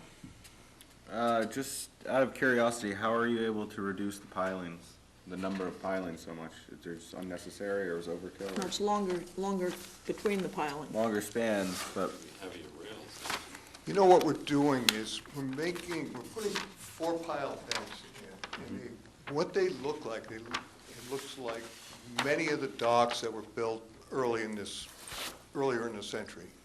The Gansett dock is one of them. 4 pile bent all at a batter, making them very strong. And we increase the length of the stringers and the size of the stringers so they'll span it. So now they're 20 feet apart instead of 10 feet or 8 feet. So it's a better design, and we don't have to put as many piles in, better for the environment. yeah, very good. I like it. I'm good. Okay. Will you have to prepare the beach at all for the crane? No, it's a small boom truck. We'll put plywood down as we go along, probably, and it won't be there for long. There's plenty of room between the coastal, what you call it, the beach, what beach grass is there, and high tide. So between there's plenty of room. Okay. And so you're anticipating that only in the appropriate times, the truck is never going to be touching water? No, we don't want it in the water. Yeah, exactly. Okay. We might put it, there's going to be some amount of material taking out of there, and I think we'll probably have a dumpster over at the National Academy of Sciences. We're trying to stay away from that. Okay. Thank you. Court? How long will you be working on the landward portion of this? How long will you be working on the landward portion? In other words, you're gonna have this truck, is this a 1-day job, a 5-day job? You're gonna bring the truck in and out if it's more than 1 day? I think, you mean the boom truck? Correct. That wants to be there for as little as possible. So theoretically, we'll do it in a couple of long days. Obviously, it's very weather contingent, so, if there's any chance, we'll walk it off and come back. So would you, the truck would be moved at night when you stop working, or what would you do? Truck isn't left on the beach. What's that? No. At night, it's off the beach. Right. Yeah. And you can condition that. I'm sure if you're doing the work, you'll remember that. Oh, You won't absolutely. forget the truck. Mario? Will the piles be jetted or driven? No, they'll be driven with a vibratory hammer. You're losing 12 piles, right? Mm-hmm. That's What's that? You're gonna lose 12 piles. He likes that. My only concern, I should say, is that you do say there's eelgrass. Obviously, I didn't see it the other day, but there's eelgrass right near there. And I'm wondering if you could just take a set of pictures beforehand? We can easily do that. And we're certainly aware of the eelgrass. Yeah. And we're, you know, I mean, that was our biggest concern. Right. Truthfully, coming in. So that's really going to affect only the outer floor piles. And then there's some float piles also. The float piles are going to be replaced because those are in tough shape too, everything. So that's the only area where there is eelgrass. We, you know, I mean, there's 2 piles there now. There's going to be 4, and then we're going to go 20 feet inland. From that? I don't, you know. Yeah. I mean, it's going to be a temporary disturbance to that grass bed. Yeah. But I would just like you to take a picture down Okay. from it and then see what happens a year later, 2 years later, 3 years later. I suspect it will come back. Yes, I'd be surprised if we'll take a picture before and after, and I'll be surprised if you'll see any difference. Yeah, Good, I hope I don't. I think there's going to be very little. I mean, the vibratory hammer, it's not like you're jetting. It's that one area where the pile is.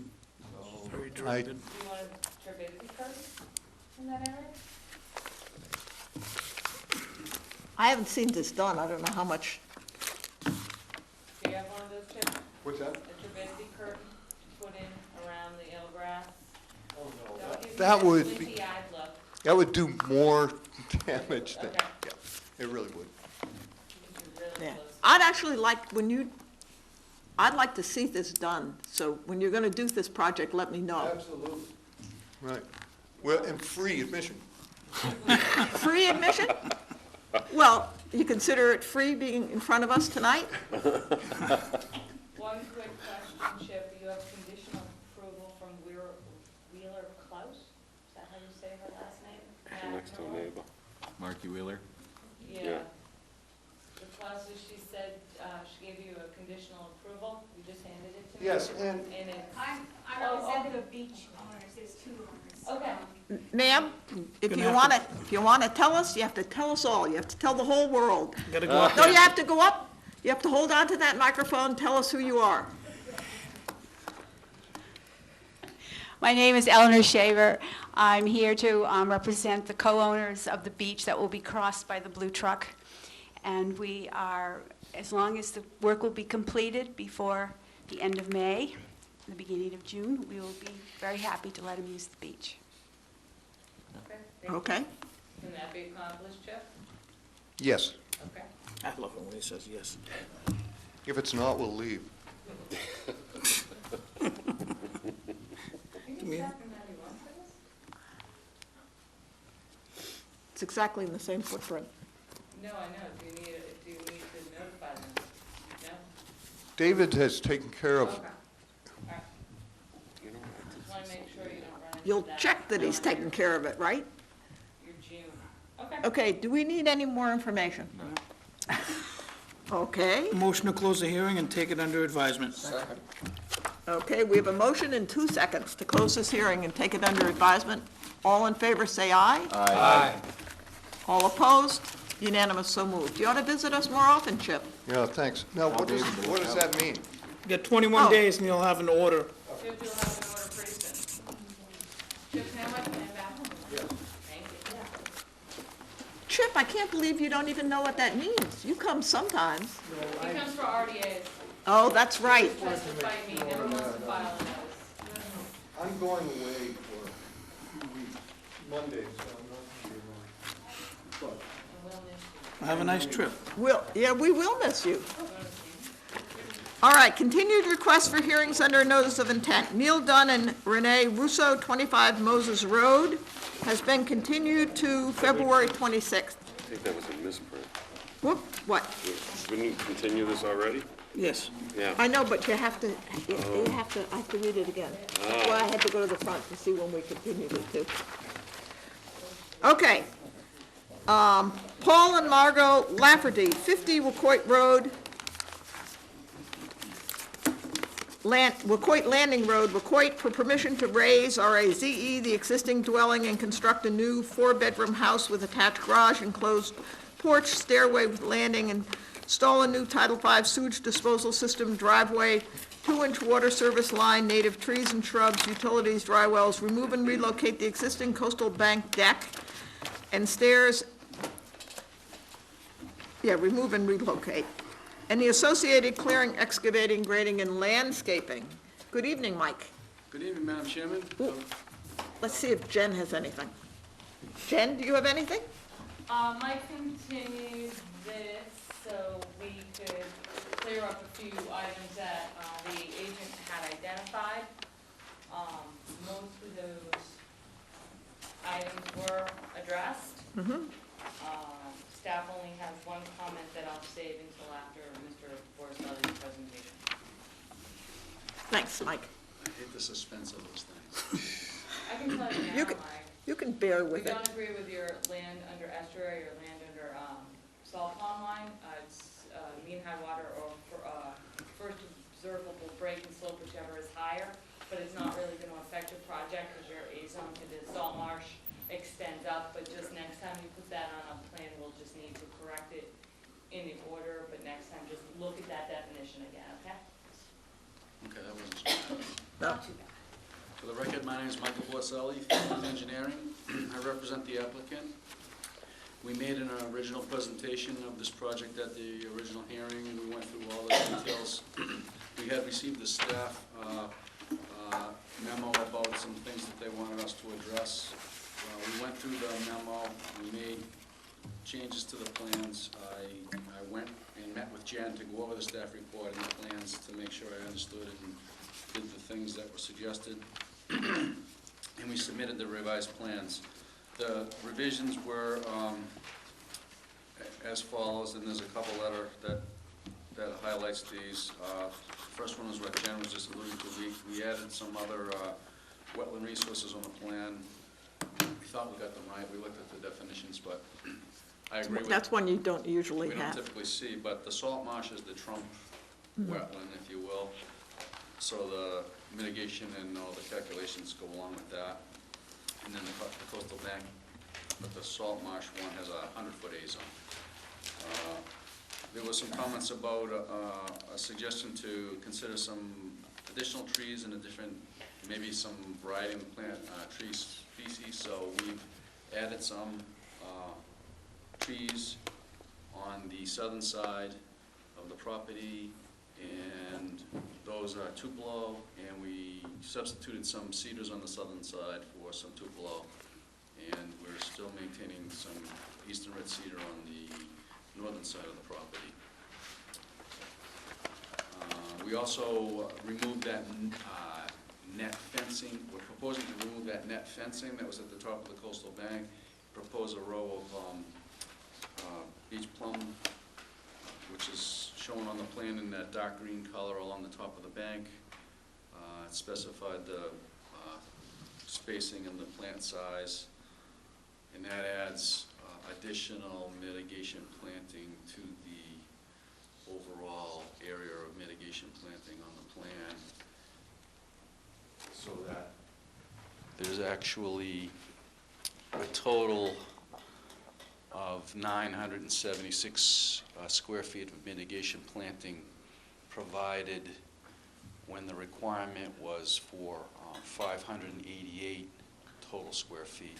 So there's a significant added amount of shrub mitigation, if you will, to help offset for the fact that we're not providing close to the caliper inches of trees that are removed.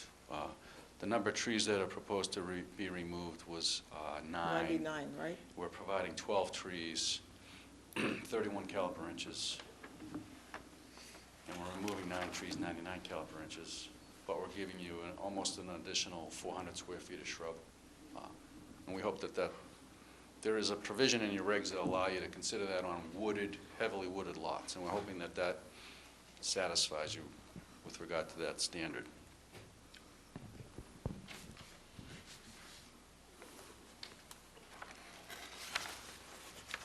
There are a couple other appurtenances to the house that the owner hadn't contemplated, like air conditioning units an outside shower, and in this I case... was going to say, don't we have a new term for that now? Rinse station. Rinse station? Yeah, we have that. And, I didn't know, Such a comfortable term. We love I it. didn't know that he wanted to have a generator, so there's a small generator pad also. See when you ask all those little, extra little impervious surfaces? So that probably saved us a little grief at compliance time, so those things are in plan now. Yeah, we're all happy about that.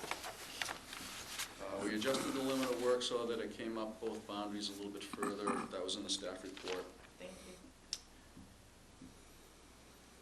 you. And all the notations about tree removal, numbers and caliper inches and proposed trees and species have been, revised and noted on the plan, updated in the notes on the plan.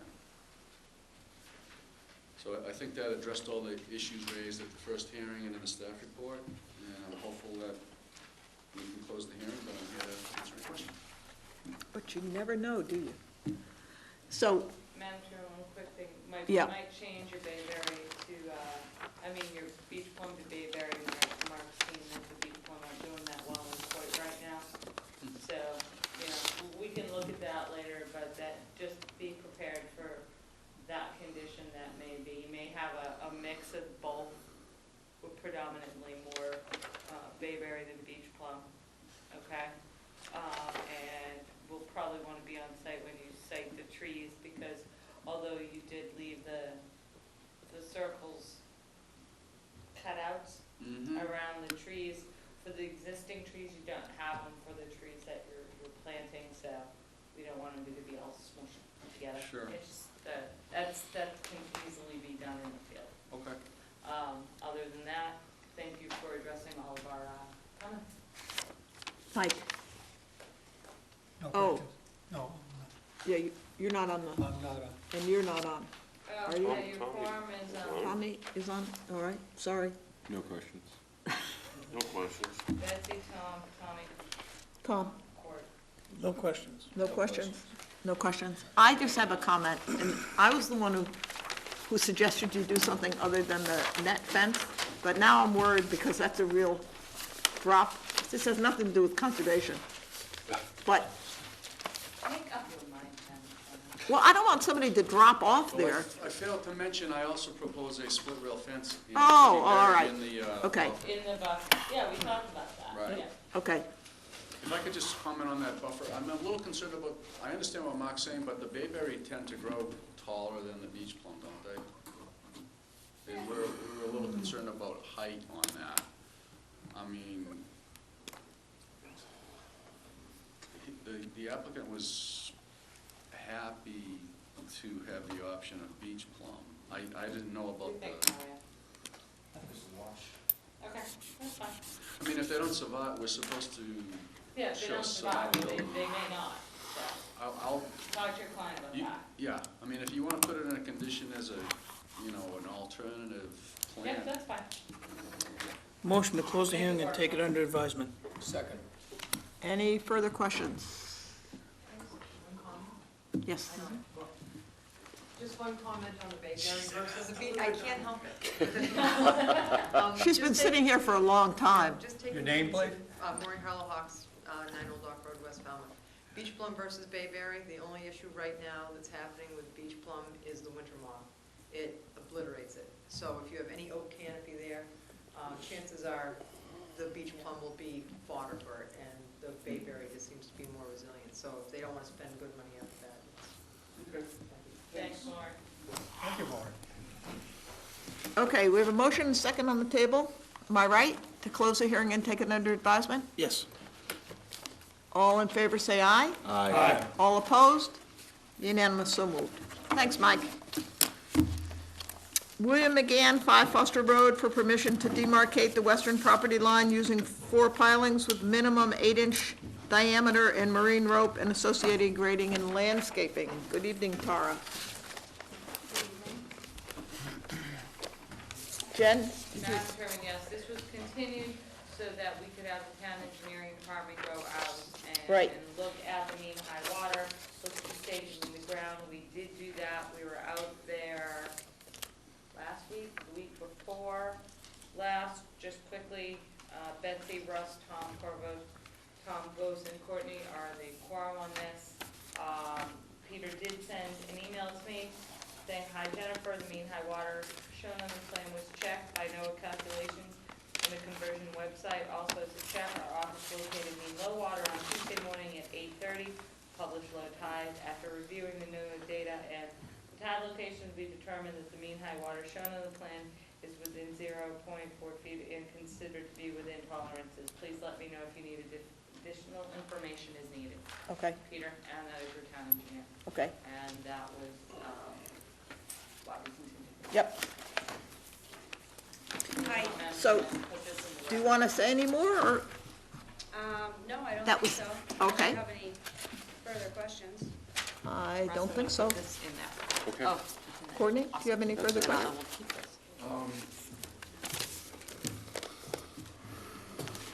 Not really, no. All right. I have some, Comments for deliberation? yeah, well, just some general comments. And this is really to you, and it's a bit of constructive criticism. Frankly, last week I thought that your behavior to this board was out of line. And I frankly would offer you some advice from someone who's old enough to be your father and maybe your grandfather, and that is, you should show a bit more deference. You're representing a client, you're representing your employer, and you're representing above all yourself. And I don't think you did a very good job last week of that.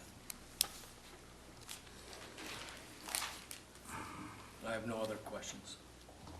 Do we have enough information? I'd like to make a motion to close the hearing and take it under advisement. Wait, 1 second, Bob. I'd like to speak to this. Yep, just, we have a motion on the table, and as soon as we get that cleared up, we'll bring you right in, okay? Could I have a second? Second. Okay. Okay, Tara, do you want to make any more comments, or we'll take Nope. comments from the audience? Okay. Thank you. Yes? Mhm. Have you seen a snowy owl yet? No. Well, I've seen two. I've seen two. Where? Surf Drive, Really? yeah.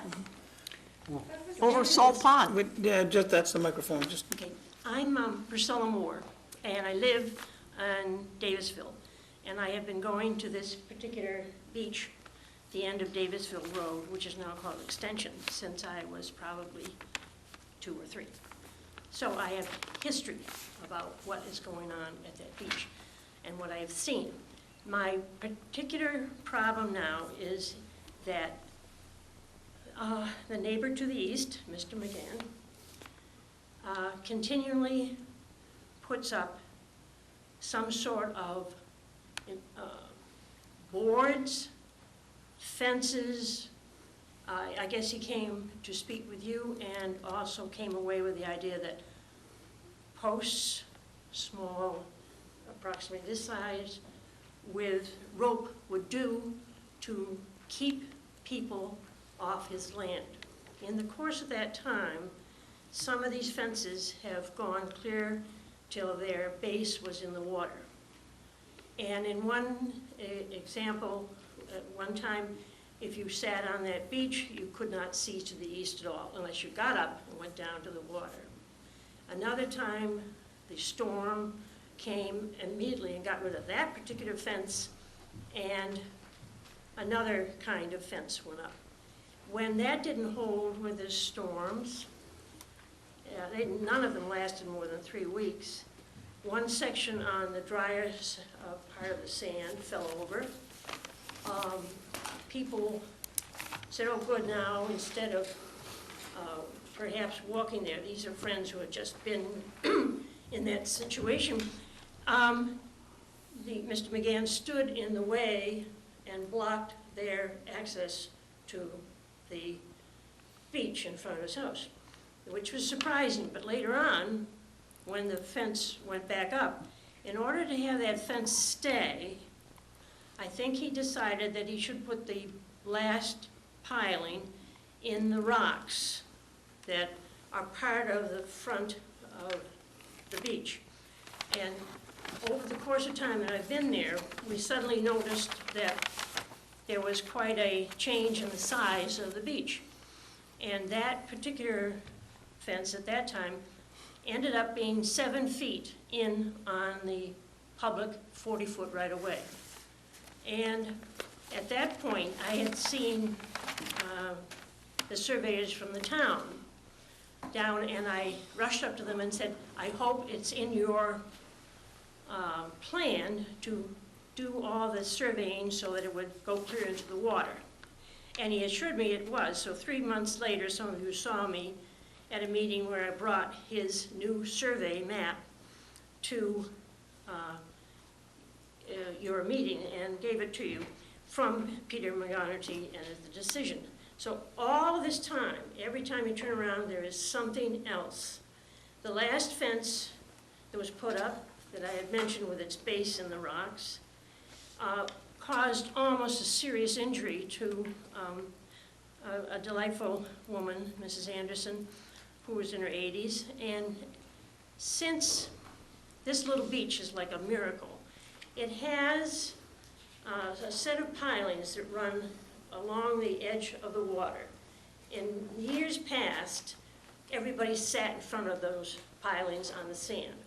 But erosion, rising of the water, all has brought us so that we now, many, sit up on the beach, and when you go in the water, you have to pass through a little section and step through pilings, as you can see, and you have seen them along, that are still there. They're above water. And this elderly woman managed, with help of 3 people, to get into the water. But after swimming, she tried to get out and could not. So the family 3, floated her over to Mr. McGann's beach and managed to help her, and then she walked, and when she reached a point where she'd now go back to the 40-foot right-of-way beach, she couldn't get through the fence. She was absolutely blocked by that. Again, they took her back in the water, came back to the beach, the 40-foot right-of-way action, and there were people there, so about 5 people helped her out.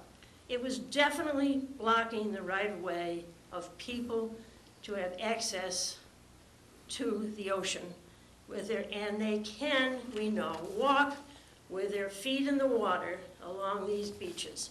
And so often people go in the water and they swim, and then they come out and walk along in the water and back to the beach.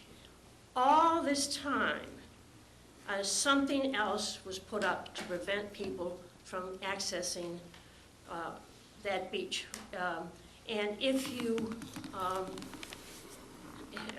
decided to walk with your feet in the water and enter and take a long swim down to Manant, you were confronted often by Mr. McGann directly. In fact, this is awful to do this, but this is what I have seen. And when children's boogie boards got on the beach, he would go rant and rave at them until one young lady, who was 14 but taller than I, these long-legged children, said to him, "You don't own the water." And with that, he returned. He has an obsession with blocking that beach. And when those things that he uses blocks their way, the storms come in, knock them down, and we all pick them up and clear the beach of these boards, of these pilings, of the rope, and drag them up. First, we used to put them back on his property, not knowing that any of the rules and regulations, just being citizens, you return something to them, perhaps. But then the big planks, that sometimes were like this, and maybe 10, 12 feet long, we dragged them up, and the town came and took these planks away. This is a dangerous situation to have these kinds of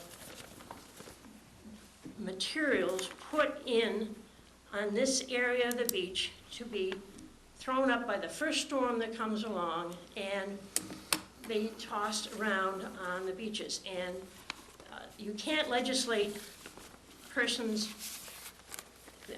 ability to be nice to others, but you certainly can say that in a velocity zone, which I've just now learned the title, you may not put these kinds of barricades up.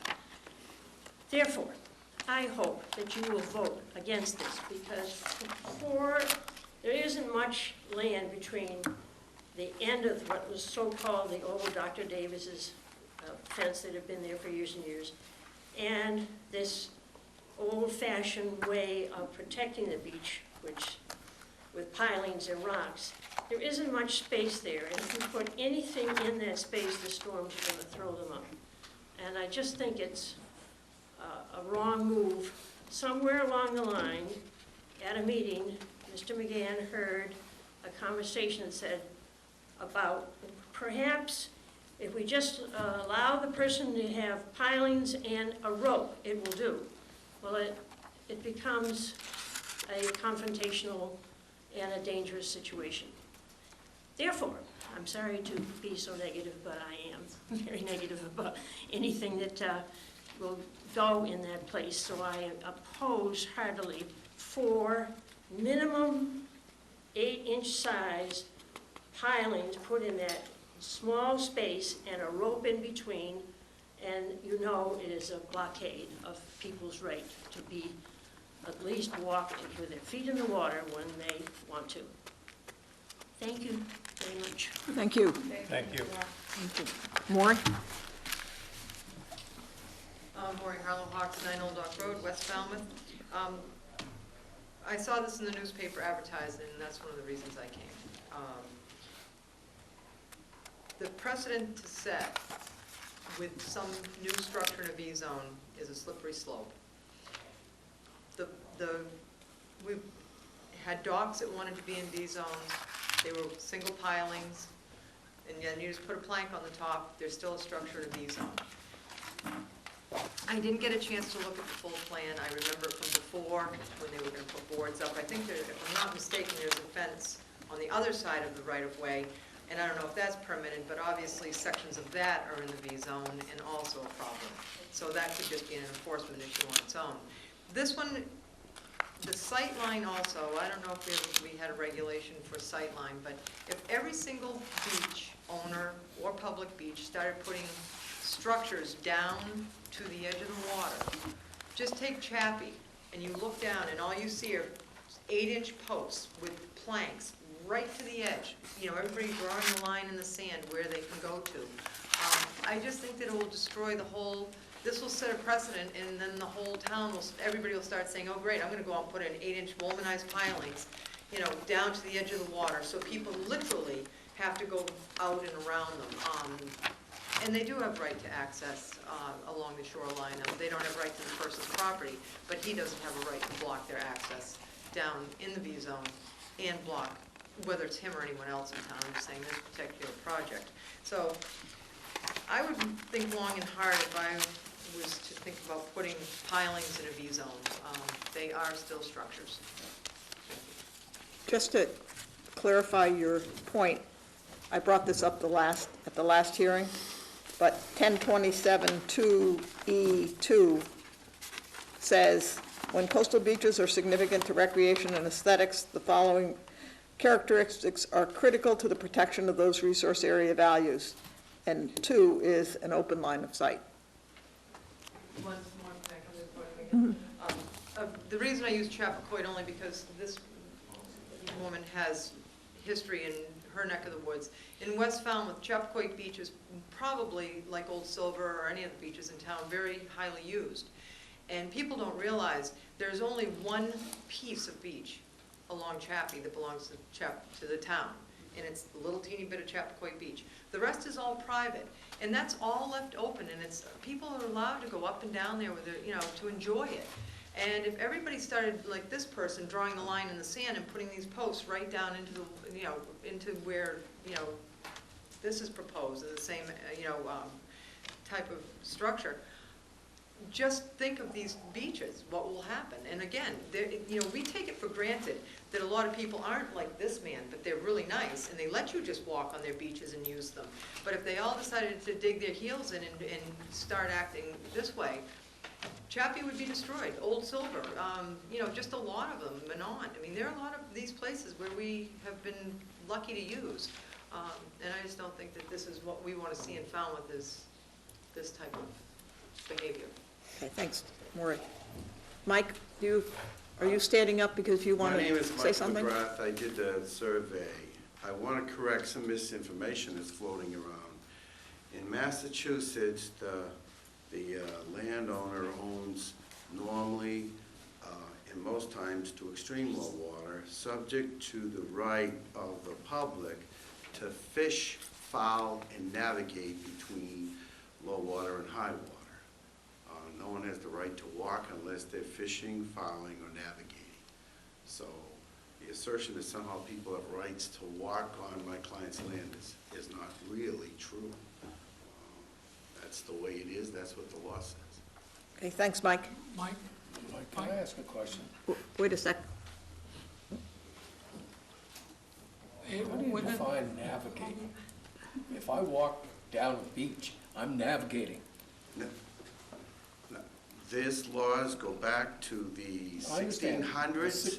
Can I finish? 1647, I understand.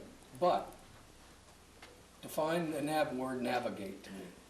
Define the word navigate, why don't we have a judge define it? But I want to put it in the context that it goes back to Boston where they have 8-foot tides.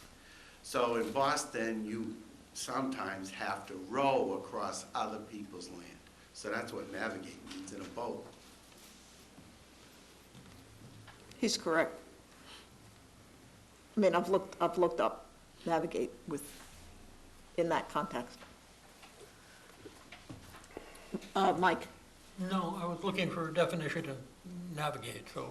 Yeah, it we've does had that refer discussion, to, Mike. refer to having a boat over the land that may be owned by someone And the else. law actually says, for instance, if mean low water is more than 1,600 feet, it's limited to 1,600 feet for mean high water. But we don't have the kind of tides that Boston has, so we don't have that exception around here.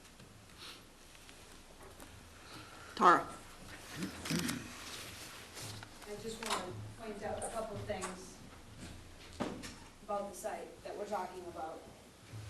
First, when Mr. McGann bought this property 7 or 8 years ago, the fence was there. The fence had been there since the 50s.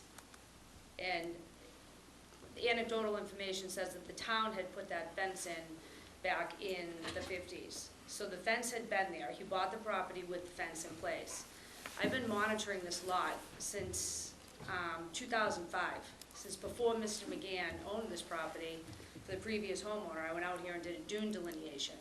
I've been out at this property 15, 20 times every single year. I've never seen that fence torn apart, except for one time the pile came out. One time a couple boards came off. Mr. McGann got administrative approval to actually put the boards back up on the fence. Okay, the fence was in this location right here, where you see these two stakes right here. Here's a post that's still on here from the fence. The same exact fence exists on the other side. So in all the years that I've been monitoring this site, never seen those piles get removed. There was one pile near the seaward edge that got knocked over during a huge storm that we had. Mr. McGann took the pile, he put it up in the dune, and that's when he said, I want to install the fence correctly. I'm going to ask Conservation Commission for permission to do that, even though he already had administrative approval to fix the fence a couple of times. So he called me, he said, I want to put the fence up back right, I want to have it surveyed in, blah, blah, blah, and that was when we came to the last time. This is what the site looks like. Here's where one of the posts is going. I know we had talked about aesthetics the last time I came here. I mean, this is what the beach looks like. These piles right here, we talk about stuff that's getting torn down during storms. These things have been here for 60 years, and they haven't gotten knocked over. None of this stuff has. They're all still out here. This is all the stuff that's on the beach that I've been trying to get these clients to remove and have successfully had two homeowners on Foster Road remove all of this stuff from the beach. I mean, this is what Mr. McGann's beach looks like right here. So even people that are swimming, this is the town beach right here. So anybody that's swimming here, even when they come on the McGann's property to get pulled up onto the beach if they're swimming, this is what they're coming up against. This is what the whole beach out there looks like. It's as far as the eye can see, and it used to extend all the way down here. We've taken most of this stuff out.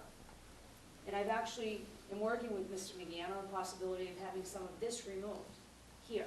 But that's where the posts, so here are where the two posts are going. Two piles right here and right here, which are allowed under your regulation in the B zone.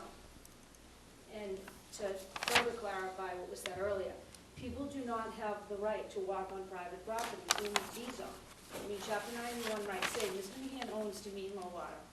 Commonwealth of Mass reserves an easement on this property for fishing, fouling, navigating on the beach, and that's between mean high and mean low water. We have absolutely no intention of putting that seaward pile below mean high water.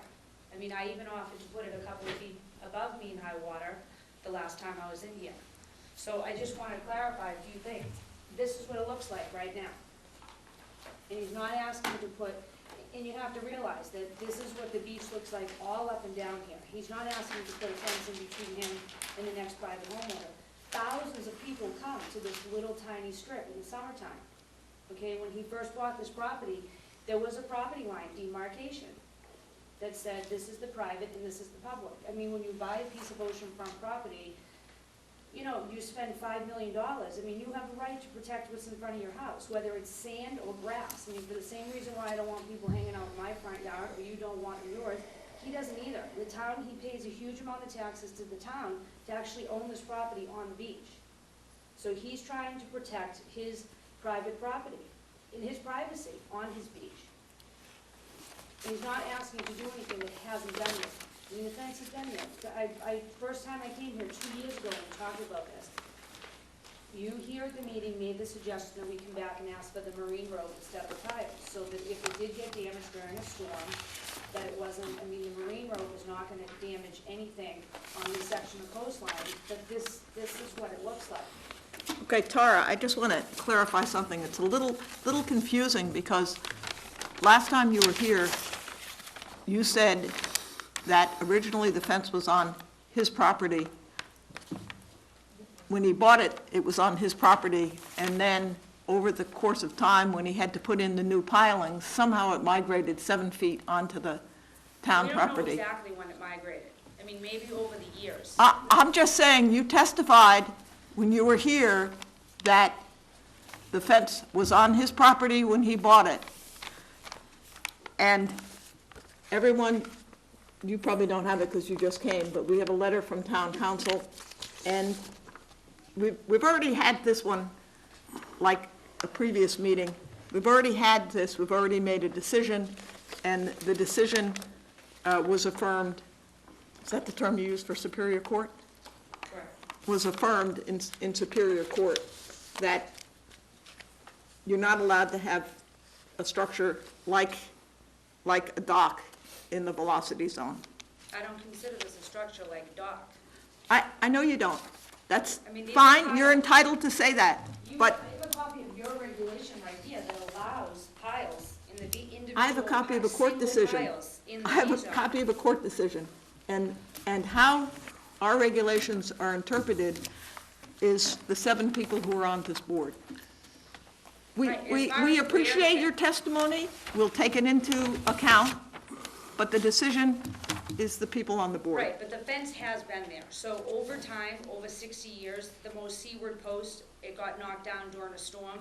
It got put back up, you know, a few feet from where it originally started. But the fence itself has been there at least since the 50s. I mean, we Yeah, we have documented it. that with photos We on have- the we town have- website. This submission, and we have the past filing that this decision was made on, But that's this is a all different wrapped project. into the file. This is a different project. We're not asking to put 2x12s here. We're asking to put marine road. All which I'm is the saying is, recommendation of all the commission. testimony that we had about the history of the fence is in this record as well. It's been folded into the record as well. Okay. did you want to say something? We have a motion and a second on the table to close this hearing and take it under advisement. I do think You have to go to the podium, please. if you, actually, excuse me, just 1 minute.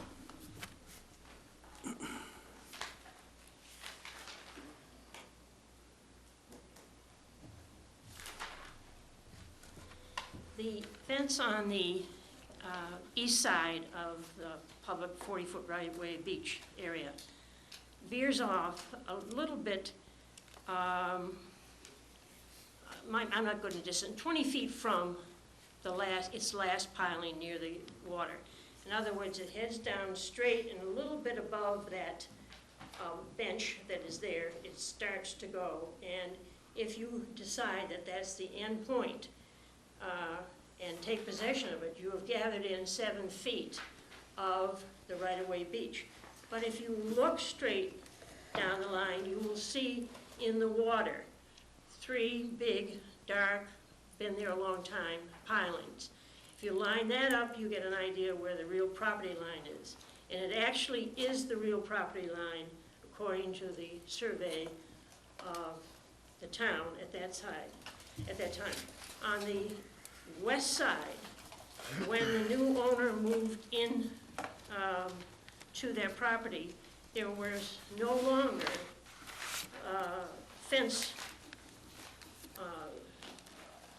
pieces of fencing material down to the water. There were only the leftover pilings sticking out of the jetty as it was going out, the groin going out of the water. And the new owner added planking to that. So as you look on the west side, you will actually see the new posts that were put in and the new plankings. It's very important that when you visualize that old fence, it had a mistake in it. It did start to veer off. And it doesn't change the fact that Mr. McGann owns it down to the water, but it veers off, and that's where he put the new fence, and that's where the renourishment went, and that's where the snow fence went, on the correct line, right down to the water. But that's where the people who use that beach have picked up all of the broken fence material, all the planks, all the things that couldn't withstand the annual or weekly storms that you have down there. I know this is hard for somebody who has only seen it as long as you have, but I have seen it for ever and ever, and I have my pictures too, and your pictures are good, but it's a very, very, it's mostly the fact that something is being put in the distance between the end of the fence to the water that is dangerous when it breaks up in the storms and does not allow people to move through. I think it's, emergencies do happen, and to be blocked off from that beach, and sometimes having a plank that's this thick, top of another one, and one down below, you can't stand the damage of the storms, and we are the ones that pick up the broken pieces. So I say that. Thank you again. Just so, a little point of clarification, what's being proposed? There is no planking, right? No, but there will be. No. No. I know, I tell you. I've been quiet, Good. but I All right. I mean, not good that you're quiet, but I mean, I take umbrage greatly when someone has a proposed project. These are professionals come up in front of us. I know. What we are gonna, Yeah, we're making a decision based on what's in front of us. What this is. Thank you. But thank you for your testimony. I'm sorry I looked this way. It's okay, and I appreciate your input. Okay, we have a And I do motion. have one question for Tara, if I may. I'm sorry, the door's open. All right. The applicant, you had made mention the first time about putting it further up by a couple of feet. I'm not designing a project for this gentleman. However, I think it behooves him that he did not do the same this time. That coming just that much more out to ease the tension in the neighborhood. Also, if this were something that was approvable, it would be a seasonal removal of the ropes so that people could access a little bit easier in the winter months.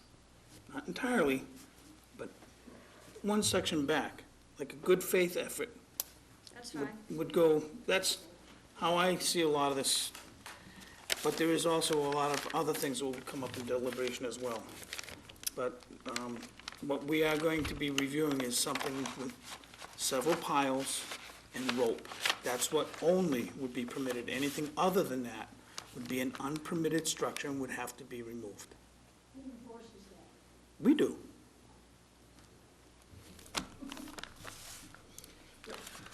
We have a motion and a second on the table to close this hearing and take it under advisement. All in favor, say aye. Aye. All opposed? Unanimous, so moved. Thank you. Thanks, Tara. Thank you. You too. Other business. Proposed revisions to FWR 10.38 land subject to coastal storm flowage to incorporate national flood insurance map reference. Yes, Madam Chairman, I sent out an email to the engineering community today. I asked for comments by March 5th. If we get the comments in, we can publicize the revisions maybe on the 11th, the Falmouth Enterprise on the 11th. We get a 2-week comment period, and we're cutting it close, but we should have to have them adopted by April 2nd. It's just the revisions to incorporate the maps. There's no substantive changes to the regulations. It should be fairly quick. I'll double check with Pat tomorrow if the 2-week public comment period is long enough and may not be. That's what's in our regulations. So, It's in our regulations, that's what's required. I'll double check and we'll get that done, and hopefully we'll have the incorporation of the new FEMA maps with a date that they would be effective on April 2nd. Okay. I just want to make a comment, since we're talking about this, because it came up last week with the new maps. I think you asked about the date, Right. and there is a specific date. What we vote, we could adopt, No, I understand. we could adopt regulations accepting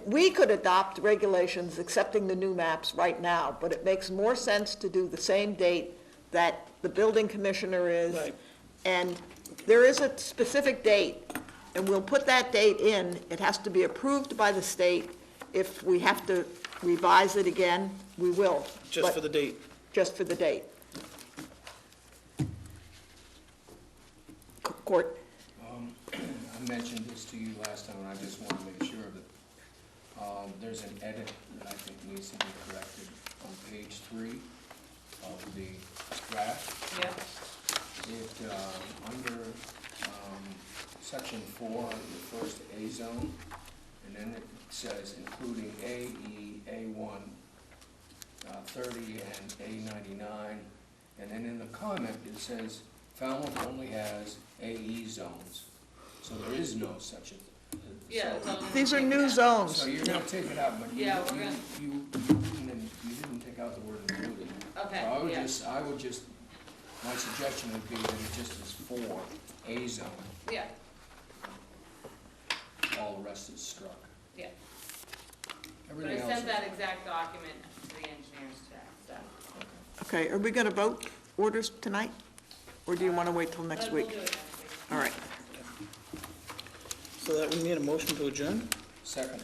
That's what it would mean, and that's what we want, a second. All in favor, say aye. Aye. All opposed? Unanimous, so moved.